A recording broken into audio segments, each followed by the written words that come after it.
On Independence Weekend, Saturday, August 5, 2023, it's all about Umbrella Evening Brunch Anniversary at Caymanos Golf Club St. Catherine from 2 p.m. to 7 p.m. It's a food inclusive and VIP mixed drinks inclusive event. Performances by Diplomat Valiant, Stock Ashley, and the 4th Gen Boss, Donia. Showtime 6 p.m. Music by Chromatic Live, Fire Team, Shabrock Team Wire, and Polo Blacks Movement, powered by Stingray Movements. So get your tickets online now at First in Line JA. No weapons allowed. Must be 18 years or older. Drink responsibly. Get dear viewers and subscribers, one of the best events in the holidays. So don't be late. Caymanas Golf Club, Ryan LFC represent for this party. I want all the people them to roll out, buy on the ticket early online. Some of the top dancehall artists will be there. So don't be late. Purchase a ticket right now. Yo, so Umbrella Evening Brunch, Caymanas Golf Club, August the 5th. The diplomats, I'm going to do the live. I enjoy myself. I want everybody forward early. Can I take a big crazy? Caymanas Golf Club, you don't know, big brunch. Yo, Tyreek. Designer beats and cologne, create that. My name is Earl Stevens, former international player and reggae boy, and you're watching Elite Sports TV, Ryan LFC. Don't forget to like, share, and subscribe to stay up to date to get the latest content on the Reggae Boyz football. Oh, and there's them here. This is Boom Boom, aka World Boom, the Billboard selector, and I represent for Ryan LFC. To get the latest Reggae Boyz content, just hit that like and subscribe button. And the Operation Ball Game, I say, knock it, Ryan.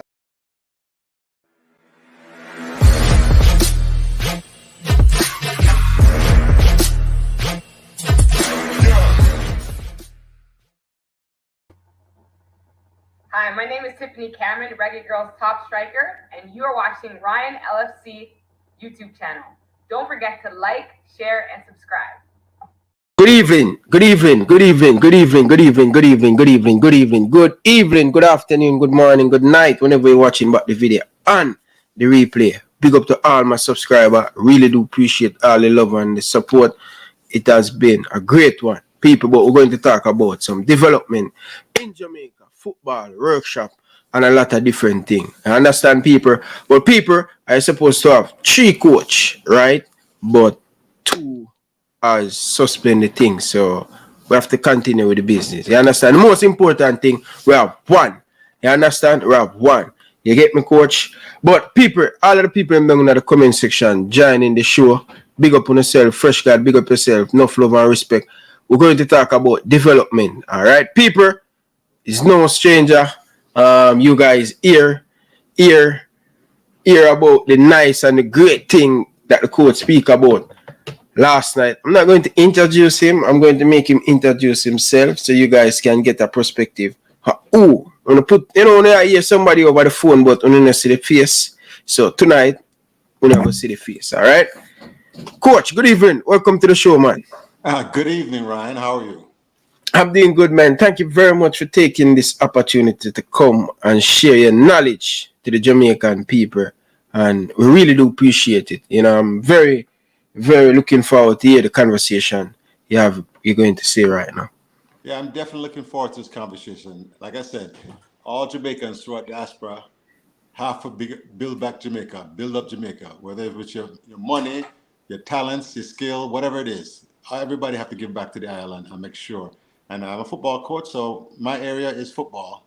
I'm going to try to build a Jamaica national team and the youth program and try to make sure they have a solid foundation so we can move forward and represent Jamaica all across the world. Okay, fair enough, man. Fair enough. But tell us a little bit about yourself. How do you get involved in football? Do you play the sports? Tell us a little bit about your background a little bit. Well, long background. I'm going to be 57 years old this year. So I've been a lifetime in football. Like 23, Bridget. Yeah, thank you. You're so kind. You're doing something good. You're doing something good. That's the most important thing. Yeah, and I was stolen away from the land of wood, water, and sunshine when I was 6 years old.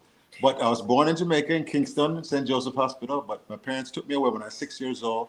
And we lived in New York, and then Connecticut, and now in Georgia. And that's why I really got into the program in Connecticut. Bruce, they used to have a coach at the University of Connecticut, a legendary coach, which I got my first, went to their camps as a youth. And that's where I got my introduction to football other than street ball, just organized football. It was Joe Marone was the name of the coach. He's a legendary coach at the University of Connecticut. And then I went to Howard University, where I was, my biggest influence in was Keith Tucker. He's a head coach for Howard University soccer team. He's also the head coach of the Bermudian national team. And a lot of my early soccer influence came from him and Coach Curtis Landy, which is his assistant. So I feel that in order to become a good coach, you have to apprentice under a learned coach. And unfortunately, some of us, we take jobs and do things on our own without really apprenticing under somebody and learning the real fundamentals first, and then you're able to now teach others. So from Howard University, after we graduated, I came down to Atlanta, Georgia, and I got involved with Georgia soccer. And I remember I was coaching, I was like in my early 20s, I was coaching a team, and I was complaining about the officiating to the director of my association. I said, as we love to complain. Everybody can identify the problem. And then the director asked me, said, well, what are you doing about it, coach? And it shocked me. I said, you know what? What am I doing? I just said I'm complaining. So that the next week I took the test to become an official. And I understand it now, which actually improved my coaching because I see the game from the official's perspective. For the next years or so, I was an official. So it helped my coaching to understand the game from all angles, player, coach, as well as an official. Understand? So I've been 30-something years now. I don't want to add up too much, but almost 37 years involved in Georgia soccer and coaching and things like my career here. And like I said, I want to plan to retire to Jamaica and to do youth coaching, youth development, by implementing a program, not by myself, the other coaches you mentioned and other things. We all come together and really put together a program that will develop the soccer on the island. And we don't have to reinvent the wheel. In America here, they do it for basketball, American football. They start to identify these youth as early as 6, 7, and 8 years old and rank them. And then you have camps where you ready to bring them in and they get that higher level coaching that is lacking right now. They don't get it. So those bad habits are not ingrained in them from 6, 7, 8, 9, and 10 years old. And now, you try to coach this, and then they get to U17 now, and you try to unlearn 17 years of them doing something with one training session, and it's not going to happen. It's very difficult. So you have to catch them when they're young. And what do you mean? Yes, make sure they're two-footed. They can equally use the left as the right-footed, and not so as much dominant as the other. What are the other fundamental parts? Can they head? There's no reason Jamaicans can't lead the world in heading and scoring goals off corner kicks and set pieces. Nobody, take advantage of what we do best, which is Jamaicans' athleticism, speed, and quickness. But what do we as Jamaicans do in football? I notice we stop the ball. The worst thing you can do if you're fast and quick, if people can't play with you, you do them a favor by slowing the game down for them so that now they can come in and attack, especially Central American teams and some of the other teams in CONCACAF. They should not be able to play with us and things like that. So we'll teach that kind of athleticism and tactics that are necessary for them to be successful at that younger age and things like that. We teach them to be aware. The awareness is the number one thing. Too many players are tunnel vision. You see the ball go up to the striker, and he doesn't even notice how many defenders are around him, what position the goalkeeper's in, and things like that. Even more important, where his teammates are, where his help is. And he's just whatever, he's going to shoot on goal no matter what. And instead, no, what we teach, you have the awareness and you recognize, my opportunity to score has gone. So what I'm going to do, my body language is still going to say I'm going to shoot on goal. But I'm going to fake that big shot, and I'm going to slip it to my teammate at the back post of the open goal. And we talked about this last night. How many times have you been open at the back post, Ryan, and for your teammate to pass the ball to you, and the man just don't do it. Just shoot the ball over the net, over the crossbar, into the goalkeeper belly. All kind of nonsense, everything other than the unselfish thing, which is the awareness to pass to set your teammate up. Okay. Fair enough. So people, when you get that picture, when you get where we're going with the interview and stuff. But I want to ask you a question though. What make you a good coach? Well, I remember I was coaching. Generally, overall, I'm asking the question. What make you a good coach? What separate from youth coach to bigger coach? Okay, you are always a student of the game. You are always learning. I don't care how old you are, how much game. You always have to be open. And guess who I learn most from? New players. Because I don't stifle creativity. I see what they have, and they show me something new. I take it, add it to my own coaching. Sometimes we have to humble ourselves and understand that we can learn from anyone. You can learn from even that 12-year-old player can show you something. I'll tell you something that he sees in the match, he sees in the game that is helpful and increases your knowledge base. A lot of time we're so egotistical that we'll say nobody can tell me nothing about this game. No, yes, everybody can tell you. A lot of people can tell you stuff about the game. You are to remain a student of the game, and the great coaches learn from their mistakes. It's not a failure; it's an opportunity to learn. You understand that? And I think, having that open mind and then giving people a chance. I remember when I was coaching a high school team up here, this chubby kid came off goalkeeper, right? And immediately I violated one of the golden rules, which is do not judge a book by its cover. Because when the kid get in the pipes, just cat-like quickness, and I said, wait, bigger. He just moved with the cat like a cat-like quickness and making all this hip, and he dominated the other keepers who look more athletic and things like that. So what, as me as a coach now, my job now is help him get his weight under control in his body and try to sculpt his body with some weight training and things like that. Because he has the instincts and the athleticism already. It's just his diet was poor. It would appear McDonald's and thing, So it's that you're always learning, you're always trying, and then you're humble because you can't do everything by yourself, but you're willing to try. And the number one thing make the great coach, you have a love for the game. And you don't let anything stop you from advancing the game, including yourself. And one of my former players is a high school coach now, right? And he was in the playoffs, and he was having problems scoring. I said, "You want me to come home and give your players a clinic on different tactics and scoring?" He said, "No, I got it, coach. I got it." Because he didn't want. He understood for some reason he didn't understand that you have to get out of your own way. What that means is you are your worst enemy because instead of taking help, nothing should stop being your way of you being successful. In that case, them winning the state championship. He put his own ego in a way because he didn't want his old coach come back and show that, I have different kind of knowledge. It's just different knowledge. You understand? You are to be open and add it to your knowledge. And then you have to be confident as a coach. And I've come into so many coaches who are not confident. So when another coach come in now and have ideas, they think that their players are going to go and abandon them and think they're less of a coach. No, they're not. It's information. Once again, the key is get the information to the players and stop, all the egotistical behavior. And they got knocked out. That high school team got knocked out the next round of the playoffs. And I said, you're not serious about winning because if you're serious about winning, nothing would get in your way of winning. My help, anybody help, you'd have got every help possible to make sure your team is successful. So you're not serious about winning. Get out of your own way. Get over that ego. And when help is provided to you, take it. Yeah, Carl Brown said to me one time, interview him, I think a year ago, I interviewed him, and he said to me, Ryan, no coach in the world know everything. And the biggest problem, he said, Jamaican coach have, we selfish. We don't want to share information with each other. You as a coach can have a problem.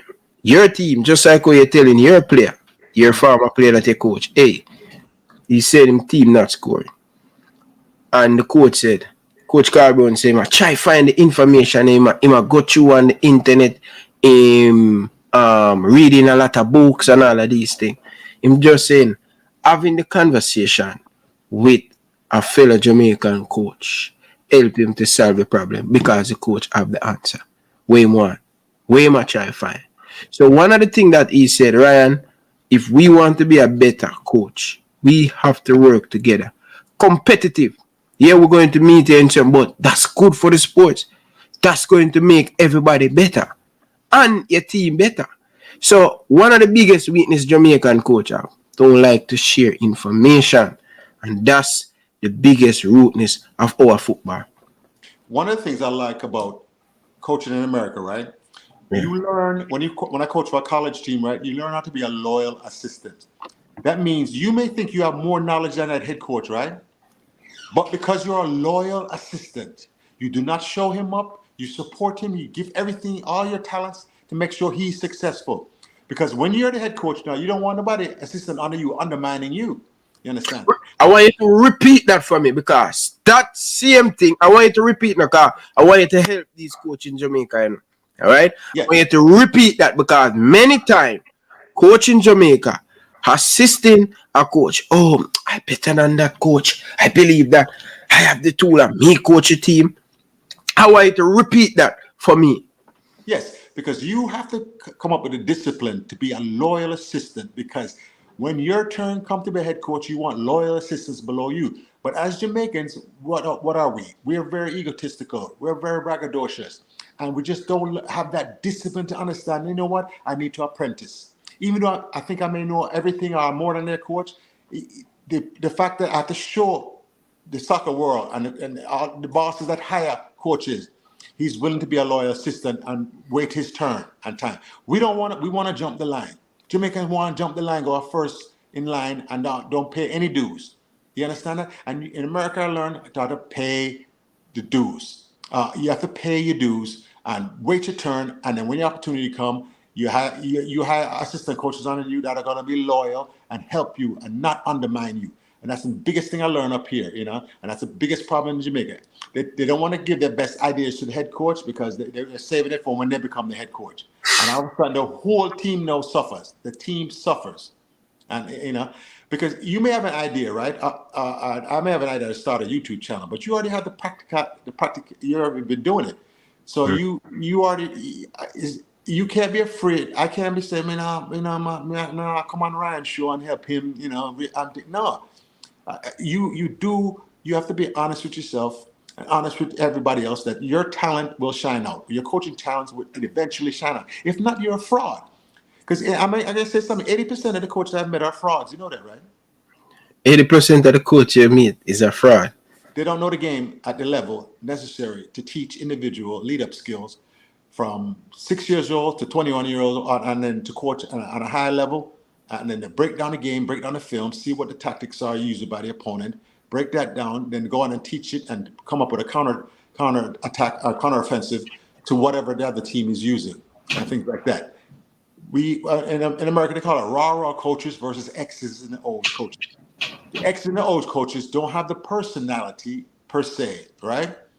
To get up in front of everybody in the press conference and get up and you know, that's a performance.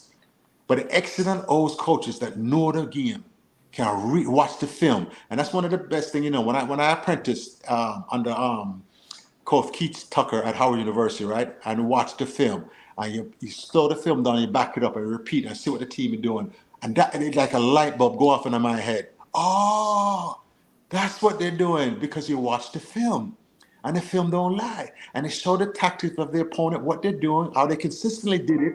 And now we can devise a plan to counter that and things like that. And oftentimes, you know, I would never have gotten that unless I apprenticed on another coach and he showed me some of the hacks, what he uses to prepare for a match and how to break down a team. And then most people can see what the problem is. That how do you fix it? What is the tactics your team now have to do to fix this? You know. Okay, fair enough. People, all of the people them down in the comment section, not ignore you guys. Big up to all of the people them down in the comment section. James asking if you're still in Atlanta. Is you coach him? James say you coach him. James, Rich James is, you know, I've coached literally thousands of kids. Like I said, I'm 57 now, and I will go to the mall up here, and all I hear is coach, and this big grown man run up in my face. Yeah. Who is this? Oh, I was 9 years old, and I was 12, and they all remember me, but of course, them is growing up now and changed so much. So James, hey, I salute. Yeah. You know. Wait, is still in Atlanta? Yeah, I'm still in Atlanta. This Atlanta's home. It's where I'm with my family. You know. Yeah. Big up yourself, man. Enough love with respect. Chronix, big up yourself. Thanks for your donation. Really do appreciate it and think. Mindset go a long way, man. Mindset. But coach, yes. You said to me that last night, you want to help Jamaican football. Now you're on this platform where I can tell you by a man in my phone going to ring off talking about you, because I'm telling you, up to the president, all of them watch the show. Them say them now watch, but them know everything when me say over here. So them I watch. The most important thing. So, Mr. Speed, my crickets, Dennis Strong, we are here talking about development in coaches in Jamaica and team. Now, what specific you good at? You're talking to the president. Picture right now, you're talking to the president. What way you want to assist the whole thing? You want to get involved in Jamaican thing to assist, not to changing anything, but trying to, roughly. You know what best. Yeah, one of the best things, and I'm glad James chimed in, because when you coach as long as I have, you could develop a coaching tree. Mm-hmm. All your former players and assistant coaches, they go down and implement some of my ideas in their coaching and in their playing and things like that. So I develop a coaching tree. So when I get feedback and now the things they use, that's how I develop my system. A lot of people have a system. I have a whole program that starts with the under 6, the more developed 3-year-olds, 4 and 5-year-olds. But then we start to focus on the 6, 7, 8 in individual lead-up skills. Dribbling, passing, which is collecting, control and pass, as well as shooting, and then some tactics, and then team play. How to move the ball as a team, as opposed to just you relying on yourself individually. So, like I said, I've been coming to Jamaica for the last 3.5, maybe 4 years, doing free clinics across the island. And one of the number one things that I would change is the fact that these players and coaches don't trust each other. I recently brought up a 13-year-old player from Jamaica, and he went to a camp up here, an elite camp. And one of the comments he made to me after the training session was, wow, up here, they don't get mad at you when you make a mistake. In Jamaica, as soon as you make one mistake, everybody down upon you, negative. And it really struck me that, we are so tough on each other. It's not a creative environment that's structured in some of these football camps and football organizations. The creativity is stifled. I want to create a nation of dribblers. Magic, when you say Neymar and then there's a dribble man down, and you understand that? Combined with athleticism. And Ryan, I told you this, there are 3 types of footballers. There are runners, there are dribblers, and there are brutes. And you have to figure out which one of those football players you are. But when you strike gold now is when you combine all 3 of those attributes into one player. Then, of course, now you're Mbappe. Who faster than Mbappe? Anybody can run Mbappe? You understand? Who Mbappe skillful, right? And then can he get a nice shot, right? Yeah. And he's a tough guy, right? Cristiano Ronaldo, Messi, all the top players combine all 3 of those attributes. So at the young ages now, we instill this. We do not. You want structure, but you don't want too much structure. You don't want to stifle the creative process of these individual players, but you want to expose them to dribbling with left foot, the right foot, both feet. You understand that? How to take on players, how to shield the ball. This is my number one pet peeve. The orientation of the ball, yourself, and your opponent. And your body's always in between the ball and your opponent. on the island, too many people from the Premier League all the way down. I see them short the defender the ball, and the defender just tackle the ball away from them. They don't know how to run with the ball on the outside of their foot. If I'm running towards goal, Ryan, right? Yeah. I'm on the left wing. I want the ball on the outside of my left foot because the defender's on the inside running with me, right? Yeah. I don't want to bring it across my front of my body because that's when the defender's looking to tackle the ball or win it. As soon as I show him the ball. So we teach now to keep that, and when we do bring it back, you see how Cristiano did the chop? Yeah. And chop it behind him? That's for a reason. His body's in between the opponent and the ball, so he maintains possession of the ball. Other people just pull it in front of them, and that's when the defender tackle the ball away from them. So we teach them that kind of awareness, keep that ball in front of them, you understand, and then make good football decisions. We don't have that. We like to stop the ball a lot and try to dribble in one place. You have to make up your mind, make one move and go. Get the ball, make a move and attack this guy and go. If it works, it works. It don't work, all right, get back and defend. But when you sit there making 5 and 6 moves on dollars, it's a waste of time. The defense is coming back and getting set and recovering their defensive shape so they can help their teammates out. And this is what the Spanish teams do all the time. It look like there's lots of them back there because they help each other and then get back and they work hard to get back. And we slow the ball down enough time for them to get back in good defensive shape. And we have to stop that. We have to use our quickness, our speed, and just make up our mind and attack these teams. It's not going to work every time, but when it works, we'll open up defenses like can of worm. We start to break lines, and next thing you know, we're in there. We're in scoring lots of goals. Okay. So the youth, once I answer your question, the youth is where I would definitely start. I'm here to help, and I will start with you. We'll help everybody all the way up. You understand that? Yeah. And like I said, I want to have a clinic down there with a small group of players, right? But about other coaches and other people that want to help. So I can present my ideas, they can present some of their ideas, you understand that? And then we start to formulate a plan to create a Jamaican system and style. See, we're not the Brazilians, we're not the Germans, you understand that? We're not the Spanish, I'm definitely not the English, you understand that? Jamaica has to be able to create its own style. A country of 3 million can dominate track and field. We can do the same thing for football. You think it's because of individual sports? Individual sports, track and field, were very good at team sport. They don't do well. Oh, once again, now remember you have to work together for a team sport. Mm-hmm. And if you're not, what was more impressive about this last Gold Cup here, right? What is Guatemala? Guatemala, yeah. And we had a 1-0 lead, right? And we had to kill off that game, right?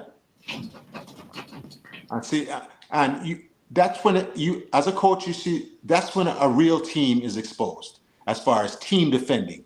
There's nothing more beautiful than a team defending, preserving a lead, 10 minutes to go, whatever, and then and they're working with each other, double teaming, passing on runners coming through, marking a mixture, communicating, talk, and that's a real team. And then conversely, when you're chasing a goal now, you have to be unselfish and try to get this team goal.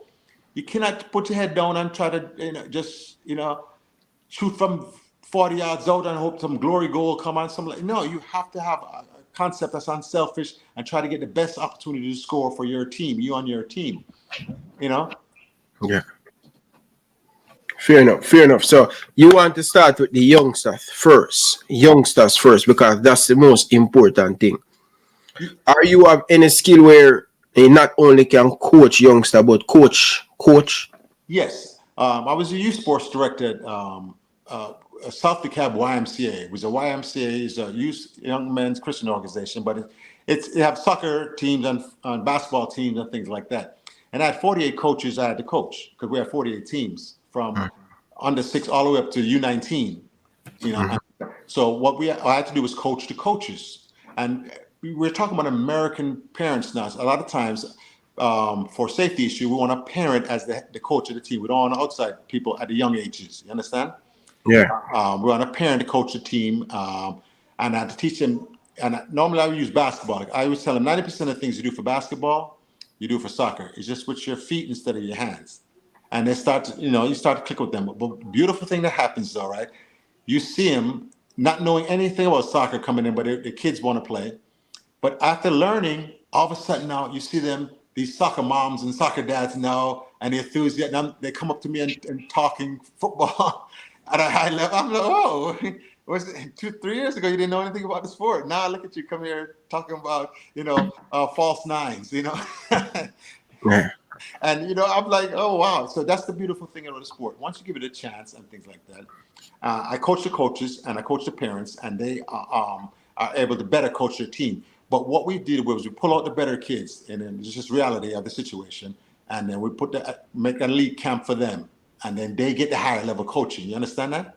Yeah. Once the kids show promise, the same thing can be implemented in Jamaica, where we have regional camps, bringing you at different age groups at different times. You understand that? We're focused on them, and we start to identify them, and then we invite them to camp, and we're bringing the foreign coaches, and I think whatever we need to give them the exposure necessary. So when they go to these tryouts, and the coach will give me a speed dribble, Cruyff turn, come back, they understand what he's saying.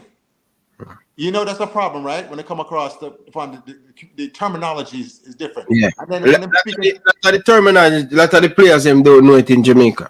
Yes, exactly. So that's one of the things we'd accomplished from an early age. Now, remember, we're going to help everybody from the U6 all the way up to the U21 or whatever necessary. You understand? I want to help everyone, but we want to focus mainly on developing those. And I told you when you asked me that midfielder was for Jamaica, that's magical and just I told you he's 8 or 9 years old right now. He's about 7, 8 or 9 years old. And when we get develop them, he's gonna say, I'm thinking long term. As Jamaicans, what we wanted? No, tomorrow. No. We wanted it. You want it quick. You understand that? Yeah. Sometimes you get in that trap. Yeah. We deal with too much short term thing, Bridget. So the question I'm asking you, right? Yes. Your midfielder is 8 and 9 and 7. That's the midfielder for the Jamaican national team right now. Right now, as things stand. Now, because Jamaica, the diaspora is so big now. It says 3 million in the island and 3 million outside of the island. Parents, grandparents, you understand that? Of whatever. So it could be earlier, you understand that? Just to identify that player and things like that. In Jamaica, we don't have a system like that. We don't have to reinvent the wheel. I've seen it done here in America, where they're ranking these players and they have a database with these players. In basketball, it's sponsored by Nike, and they have the Nike Invitational, right? And if you have to be invited to that. You're a top level basketball player, and they have regional camps. And if you're the best from the regional camps, then you go on to the national camp, and then pay for everything. Nike pay for everything, on gears, on shoes, on everything. I'll put them up nice, and they get the best coaches come in, college coaches, NBA coaches come in and teach these kids. That's why America's dominant in basketball. It's for individual skill development. And once again, your focus, individual in football, individual skill development. If you had a son, Ryan, and he was 7 years old, and you send him to my camp, he'd be able to good with his left foot, his right foot. He'd be good in the air, heading, and he's good at testing the ball, bringing the ball down. He's good at marking the man. 1v1, he knows how to mark tight without fouling. He knows how to tackle. He knows what a block tackle is. We limit slide tackling because they don't know how to slide tackle. So I tell my team don't slide tackle. And people don't, they say, what? What do you mean don't slide tackle? Especially with the studs up coming up. No, that's a legal tackle. Side tackle is done with the side of the boot, normally on the sideline, in a sweeping motion that comes in this way, not this way, boots up that career-ending type tackle. It's a sweeping motion where you're on one hip and you slide your foot in front of the man and the top of your boot make contact with the ball. And if you miss the ball, the top of your boot contact with the man, which is not going to injure him as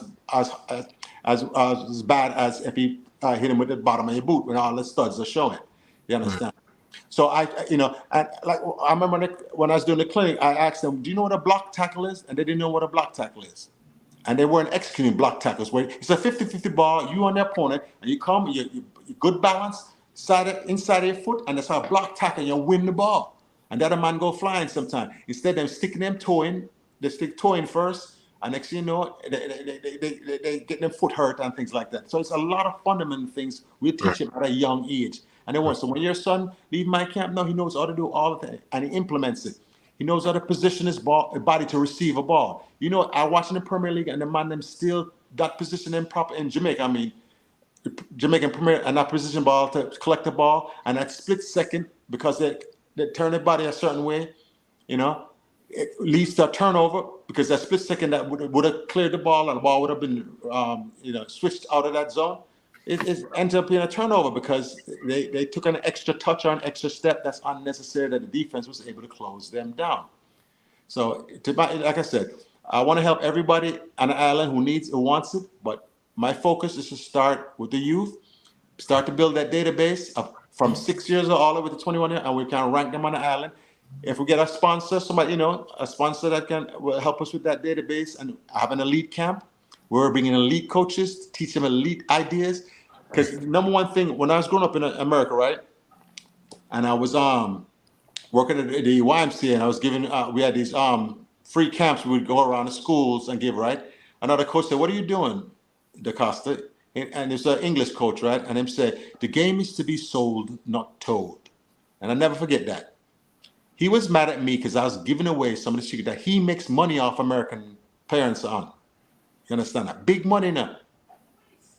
American parents spend big money to send their kids to these elite academies, football academies. They travel all across America. America big enough.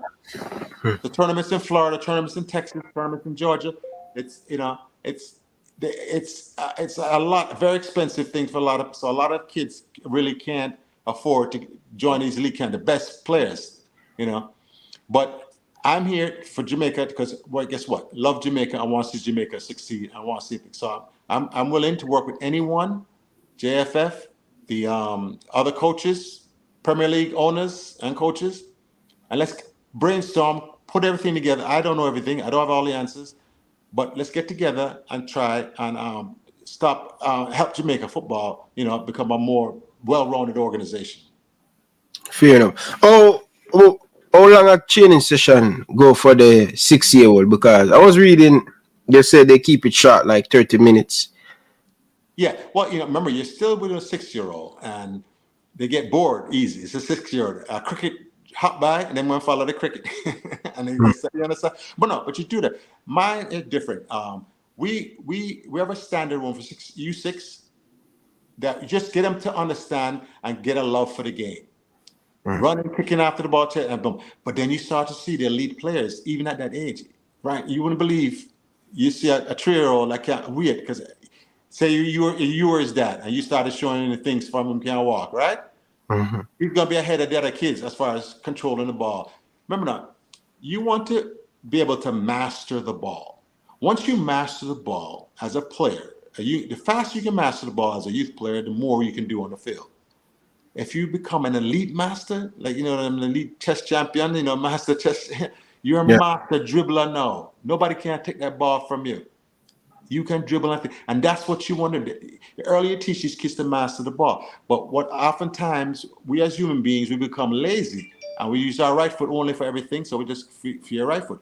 We know it's cool. When we identify that as coaches, use your left foot too, and we work on both. And next thing you know, that players equally as skillful, left foot, right foot, and can dribble anybody. And that distribution, remember I told you about midfield. If you can be able to distribute to your left and distribute to your right. But if you're right-footed or you're left-footed, your passes to the other side, your weaker foot is going to be not as accurate and more inconsistent, and you're going to favor your strong foot more. And that's going to be a weakness for your team at center mid or something like that. You understand? Okay. So, go ahead, man. Yeah, fair enough about the youth player and stuff. But how do you spot the talent? Where you look for in a youth at, I would not say 6, but where you look for a youth at 10, 11, 12? Where you look for in a player to know that, this boy is special, he's doing good things on the bar?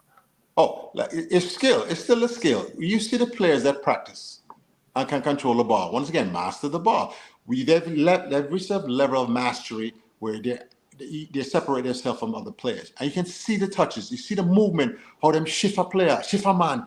You understand, have a understand that, but even more, have the awareness.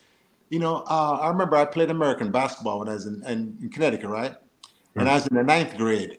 But I played on the varsity because I was pretty good. And I thought, in my own mind, I thought I was good. I remember one game, the starter got hurt, and I had to play it. and I was terrified, you know. But the senior captain, him said, "Listen, don't worry, DeCosta, I got you. If your man get past you, I'll cover you." And he gave me that reassurance and that confidence. You understand? To go out and play. So these players that are more skillful, they have more confidence, and you can see the confidence to do things, take on play, boom. But their awareness to find the teammates and things like that, demand the ball, and they're not afraid to talk up, and you know, and help others. Hey, yeah, here we go. Let's go. 1, 2, come on now. Come on, lads. You hear them, and so I can spot them right away. You can spot the talent. Like I told last time, I was telling about the twins, the 2 dread twins I saw when I did one of my clinics as center backs. And the best communication I saw them, I said, wait, but then grow up together so they know how to communicate and organize and things like that. Like when the Jamaican, the Americans scored a goal against Jamaica against USA in the Gold Cup. Yeah. Yeah, you had 4 center backs. All 4, the defenders, everybody standing in front of the goalkeeper and nobody marking the man. You understand? That's the problem. Everybody needs to be marking the awareness and understanding that, no, let me go put my body to him. Close enough so you can touch him. Close enough so you can't get a shot off. Get in his kitchen, you disrupt them, and then once you do that, here come the double team. And then when the double team comes, don't disengage. You both go and take the ball and clear the ball and then get out of there. You know, so okay, you can spot talent because a lot of kids, you work at your game, you work at it. Okay, fair enough. So a lot of my viewers is asking this question: what are your coaching qualification and what is the highest level of coaching? Well, in the United States, we have a coaching license system that starts with you start with like an F license. That's where a parent that wants to coach their 6-year-old, stuff like that.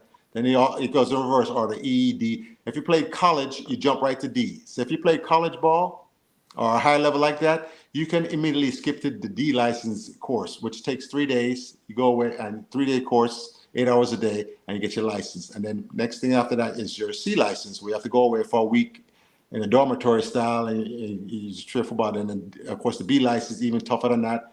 We have to go for a while, and then the A license, of course, which I have, is the highest in America before the FIFA license and things like that. But the United States Soccer Federation has that of a good licensing system. See, the thing about what happened in America is, right, they implemented a coaching license system first. Jamaica, everybody want to coach first before them get them licensed. You understand? Yeah. So the academic model is not being adhered to in Jamaica, from my observation. I could be wrong. You know, I remember a couple of years I saw a class of B licensed coach graduated in Jamaica. I remember I seen a report on that before. But the thing is, the academic model is still not being adhered to in Jamaica, which, you know, you start off with the fundamental lead-up skills, and you cannot skip steps. I told you this last night. Jamaicans love to skip steps. I know, you know, Ryan, I said we have 10 steps in this coaching license, and I show you step number 10, right? The last one, and you know, understand number 10 already, right? Mm-hmm. So you said, listen, I have to take the exam for number 10. I'm going to pass number 10 because you have playing experience, you have knowledge, you have things like that.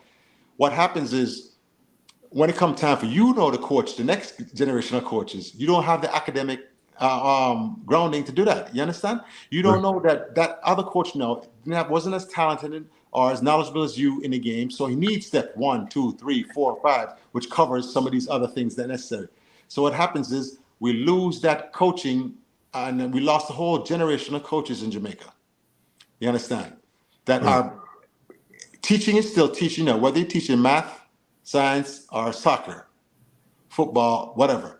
It's a process that good coaches just go through so they can repeat it. You understand? That's why knowledge. That's why, Ryan, are you an engineer? You know, after nuclear physicists and all that, then my man can do that, right? Mm-hmm. So you're able to do a talk show right now. You host your own talk show because you don't have to worry about how the water system works, how the electric grid works, and things like that. We have engineers and other people that are able to do that in a civilized society. You know, so it frees us up. Those who want to be artists or things, or athletes or whatever, we can do those things like that. But there's an academic model that those people have to go through. And if they don't go through it, they're going to be bad at their job. In football, no, we've lost that in Jamaica. We need to go back to it. And what am I proposing? Yes, go back to the basics first. Teach those youngsters, but teach the parents and the coaches at those levels. This is what they should be learning at this level, and then make it across island-wide. And U6 is here, U8's here, U10s should be. This is what the practice should consist of. You know, it should consist of a warm-up.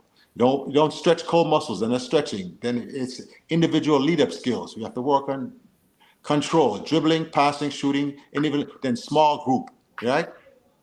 Small group, then large group, and then full field. And whatever you practice and worked on that day, you should implement it and reinforce it during the scrimmage at the end of the practice. So we have a practice model that can be duplicated. And when I go to Spain, Germany is a CM. You see this, the soccer federation that is implementing this, so all their players have this basic knowledge and terminology and everything.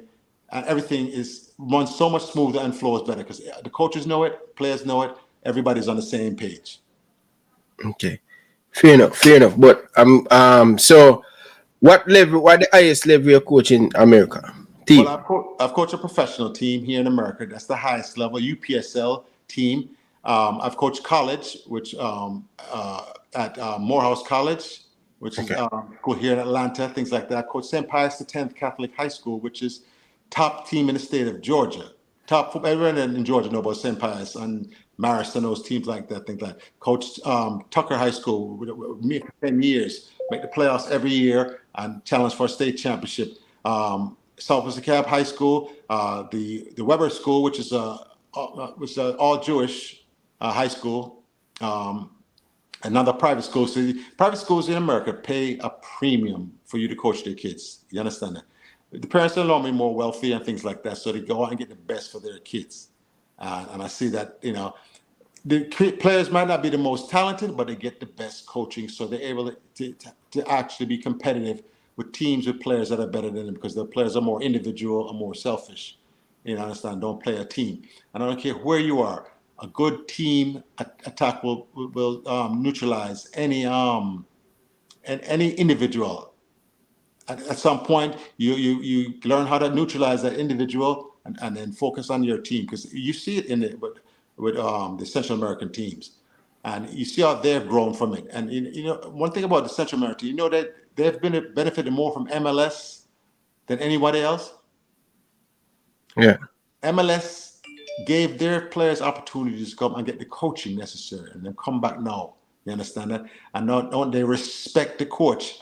Local coach there. We don't respect our local coaches. You understand that? You still have coaches on the island that are very, very capable, very knowledgeable, but our players won't respect them. And it comes down to one of my pet peeves is trust. They don't trust. It's very hard for Jamaicans to trust anybody. And I want to ask you, if USL is a bush league, what is the JPL? People, be careful what you say. Listen, in America, talent is okay. Let me tell you something about the leagues in America. You have MLS, then a UCL. It's like a pyramid all the way down. You understand that? And like the fourth tier is UPSL, and then below that is college and things. But whatever. But where they rank the JPL in America? Which league? Where they rank the Jamaican Premier League in America? UCL. You rank it that? I rank it high. As far as the talent, it's not as far as the play. You mean the play or just the talent? The talent. The talent is there. Jamaica have talent, man. Jamaica have talent. Jamaica have lots of talent and things. It's just talent. Create a team, right? If you have your business right, and you have the right team around you, somebody to do this, somebody to bookkeeping, somebody to order, somebody to this. You understand that your business is gonna function. If you don't have the right team, everybody not doing their job, you're gonna suffer. You're gonna lose money. You understand? It's the same thing with a football. Everybody have to do their job. But there's a trust factor, which okay, you know what a trust fall is? Yep. In corporate America, right, they will go through a trust fall exercise where you stand up like this, close your eyes, and you fall backwards into the arm of one of your coworkers. It's kind of a leap of faith, right? and a coworker is supposed to catch you. I do that with each of my players and every team I coach. And the one them, every Jamaican, without fail, I said, I'm going to catch you. Don't take a step. And then all take a step because they don't trust that they're going to catch them. Fear. True. So I break that out of them, and then now they trust their team. First, they have to trust the coach, and the coach has to trust the player. Do what I asked you to do. Because too many players do what they want to do. So you're a center back for Jamaica now in the middle of the match. Bernard, you can run up to the forward line and go try to score a goal. This is what I saw in the Gold Cup. Yeah. You understand? The indiscipline. Know your role, do your job, you play your role, and have confidence that teammates going to do their job. Then you correct them, but you correct them in a positive way that reinforces the team aspects of everything, you know? Yeah. Mad Vibes. No, is it League One in Canada? Is it the highest league? That's the Premier League, the Canadian Premier League? Yeah, I think that's Canada. I'm in America. I don't follow the Canadian League like that. So, yeah. But I know they have their Premier League. Yeah, me know about the Canadian Premier League, so I don't know much. I don't know if it is a League One or League Two. I don't know nothing about Canadian football, honestly. Only the national team. Yeah, like I said, it takes a lot. People don't understand that. When you have 3 picnic and you have job and you have this and that, you can't be studying European football, South American football. Everything, yeah. It's a lot. It's a lot. It's difficult. But tell me something. Fans complaining about, a lot of people in Jamaica complaining about, oh, we're going for too many overseas players. We're not develop. We play them in Jamaica. What are your thoughts on that? You mute. Yeah, I will. Yeah, so kind of losing. People, smash the like button. Turn off and off, but I could them dinner and I do an interview. Okay, no. Repeat that question again now. So one of the big things is happening right now in Jamaica, right? On a lot of talk show, is when people in Jamaica come and speak about, he's gone again. People, smash the like button, people. If you're new around here, make sure you hit that like button and subscribe button. All right. Hey, listen, you can just take a look at 5 and do what you're doing, man. Don't get. Okay, no. Go to the question now. Everything is cool now. Yeah. We're not on TV now. We're on YouTube. All right. This is our TV, but you can talk, and jump in back and thing. All right. Yes. Go with that last question again. So this is a question that is ramping up rapidly, and this question always come up. Talking point and talk show. We need to develop our players in Jamaica. We are going for too much player overseas. What are your stands on that? I believe the senior men's team, the senior women's team don't affect development in Jamaica. I don't think it affects. It can go both in my opinion. Right? A lot of club complaining about JPL players not getting into the team. We all know why. Because they want to sell them player and all of them things there. What are your perspective on it? Well, the best player at any position throughout the diaspora, if they qualify as a Jamaican, should be chosen at first choice and play, regardless, domestic, international, whatever. If we're serious about football, we are in it to win it. And Jamaica, we should be in it to win a World Cup.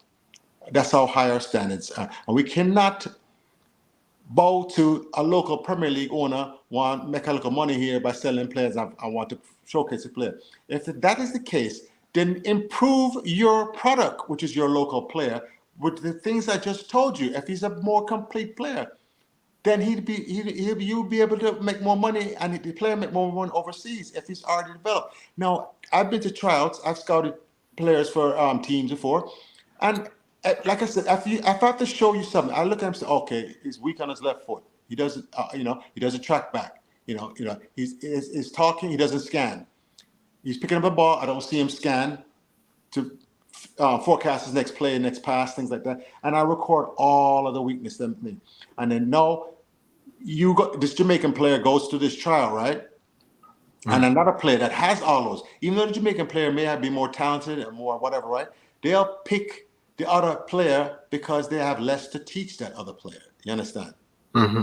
And so Premier League going on, you're failing your players because you're not preparing them, equipping them properly to go for that tryout and to represent and go make some money and things like that. They're flawed. And you understand? And then especially with them over dribbling. And I've seen it so many times.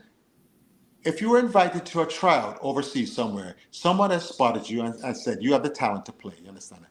Now what they want to see is, can you fit into the coach's system? Are you coachable? Or will you take the ball and try to dribble everybody? A la Liam Bale in the first match of the CONCACAF. That's all you do. You see, everybody know a ball hog, That's what you rush it. Yes, as opposed to second game now. Come out, nice. Let the game come to him. Take what the defense gives you. Lay the ball off to the man, open man, get the shot, get the goal, get the result, 5-0. You understand? This is the better approach. So their mental approach is not proper. They think they have to go dribble everybody and bust man salad and this and that to impress the coach, and that's not the thing. And then of course I told you about the 17-year-old we brought up for the professional team as coach. We're in a championship match, and the man come late, and the man pant leg, one night roll up, and then the man a sag. and I said, you know what I mean? Scouts in the stands looking at you. People that will have to decide whether they want to bring you into their team and into their program, and this is the impression you give them. And then you go out on the field, and you just every ball you get. You don't pass, you don't look up, you don't run, you just dribble and try to get a shot off no matter what. They're not going to choose you, even though you have more talent. They want somebody that's coachable, that's going to fit into their system and produce better results because they're tired of the headaches. Coaches are tired of headaches, after coach headaches, and the problem, and nothing more than Jamaican man them with them ego and them big headache. It's just you have to stop it, man. You have to humble yourself and become a coachable person, and be able to take direction and instruction. Because this coach now, this international team, a foreign team now, may come up with a game plan for a different team. Oh, we're playing this team that has good wingers and this, so I've changed the formation, I've changed our tactics. We'll do. You understand that? They want that kind of versatility. And so many times I hear Jamaican players come up here, coach won't let me play my game. Let me play my game. That is so selfish, Ryan, for somebody to say, tell a coach. Now, you're telling the owner of the club, the staff, administrative staff, the coaching, head coach, the coaching staff, and the players, that they must change the way they're doing things and accommodate you, let you play your game. It's unrealistic. You are to go up there and try to fit in, learn how you fit in, and be successful. And then when your time comes, for star, you star, because you gather information during a match, and then you read the defense and you attack, and it's going to show itself on the film. When we look and say, oh, see what? This left back always does this, and when the left back is in trouble, the left center back goes over to help and things like that. We can exploit that space in behind him with quick 1 or 2 touches and get that ball in there. We read and we gather the information and make good quality decisions. So it's the Premier League. It's their job. The owners and the coaches to prepare their players. And if they're not good in here, how can you be 6'2", 6'3", fast and cannot head the ball into the back of the net? Because you're scared of getting licking at the face with the ball. And you've been scared to get licking at the face since you're 7, 8 years old. You know that, Ryan? Yeah. Them can't head. Them close them eyes. I want you to slow down some of these Premier League things. I see when the ball comes to them feet, them close them eye and hope it lick them head and go into the net. This is the Jamaican Premier League. I'm burying that. Jamaican Premier League attacking, right? Yes. I watch them. See what I like to tell people, you have to watch the match with a coach's eye or an eye of a student of the game. You understand?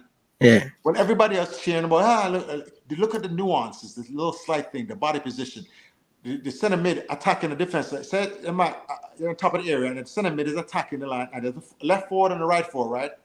And the center forward midfield, right? Know to dribble directly at one defender that's marking a forward. Once he leaves that forward, then he slips it to the forward, rather than slip it to the forward while he's still being marked. You understand? Yeah. Those little nuances of the match, you see him he cut the defender out the play first, then provided the assist. I don't see that. Then with the knowledge with them say, let me attack this defense. So I cut defense, make it easier for my teammate to score the goal and win it and things like that. So, the Premier League, so back to your question now, if equip your players better, they're not getting, they have the athleticism, they have the speed or whatever, but they don't have the overall, I call it a tool belt, right? And you're a carpenter, you need your hammer, your saw, your nail, your screwdriver, everything, measuring tape. The more tools you have in your belt, the more successful you are as a carpenter, you can build a better house, right? If I give you I just get a hammer and I just get a hammer, right? And that's all the tool I give. You can build a house, but it's not going to be a very good house. But if I give you a tool belt with 12 tools, you can build me a mansion, a beautiful house. And that's the same thing with a player. Can he shoot with his left? Can he shoot with his right? Does he have a good bender? Can he bend it around the wall? Can he bend it in free play with left foot, the right foot? Can he chip it? Can he, all these are your tool belts. Add into he's good in the air. Is he good at heading the ball? You understand? Can he chest trap and volley? Can he do, does he understand, let the ball, to volley a ball, let the ball drop to its lowest point before trying to strike it on goal. Too many of them try scissor the ball and kick it out of the air and the ball sail right over the top of the goal. These little bits of knowledge and coaching things is what is lacking for these players. They have a lack of understanding and a lack of awareness that when your opportunity to score goes, recognize that your opportunity, defenders sometimes are good, right? And they stop you. Don't waste the opportunity by kicking a weak shot that dribbled 3 times into the keeper, scoop it up. Set your teammate up now.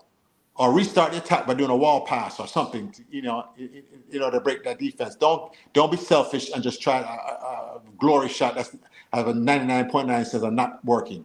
You understand? So let the Premier League them fix them player first before them send them overseas, and then fix them. Because why do you think the English Premier League players are being chosen? They're the most ready. You understand?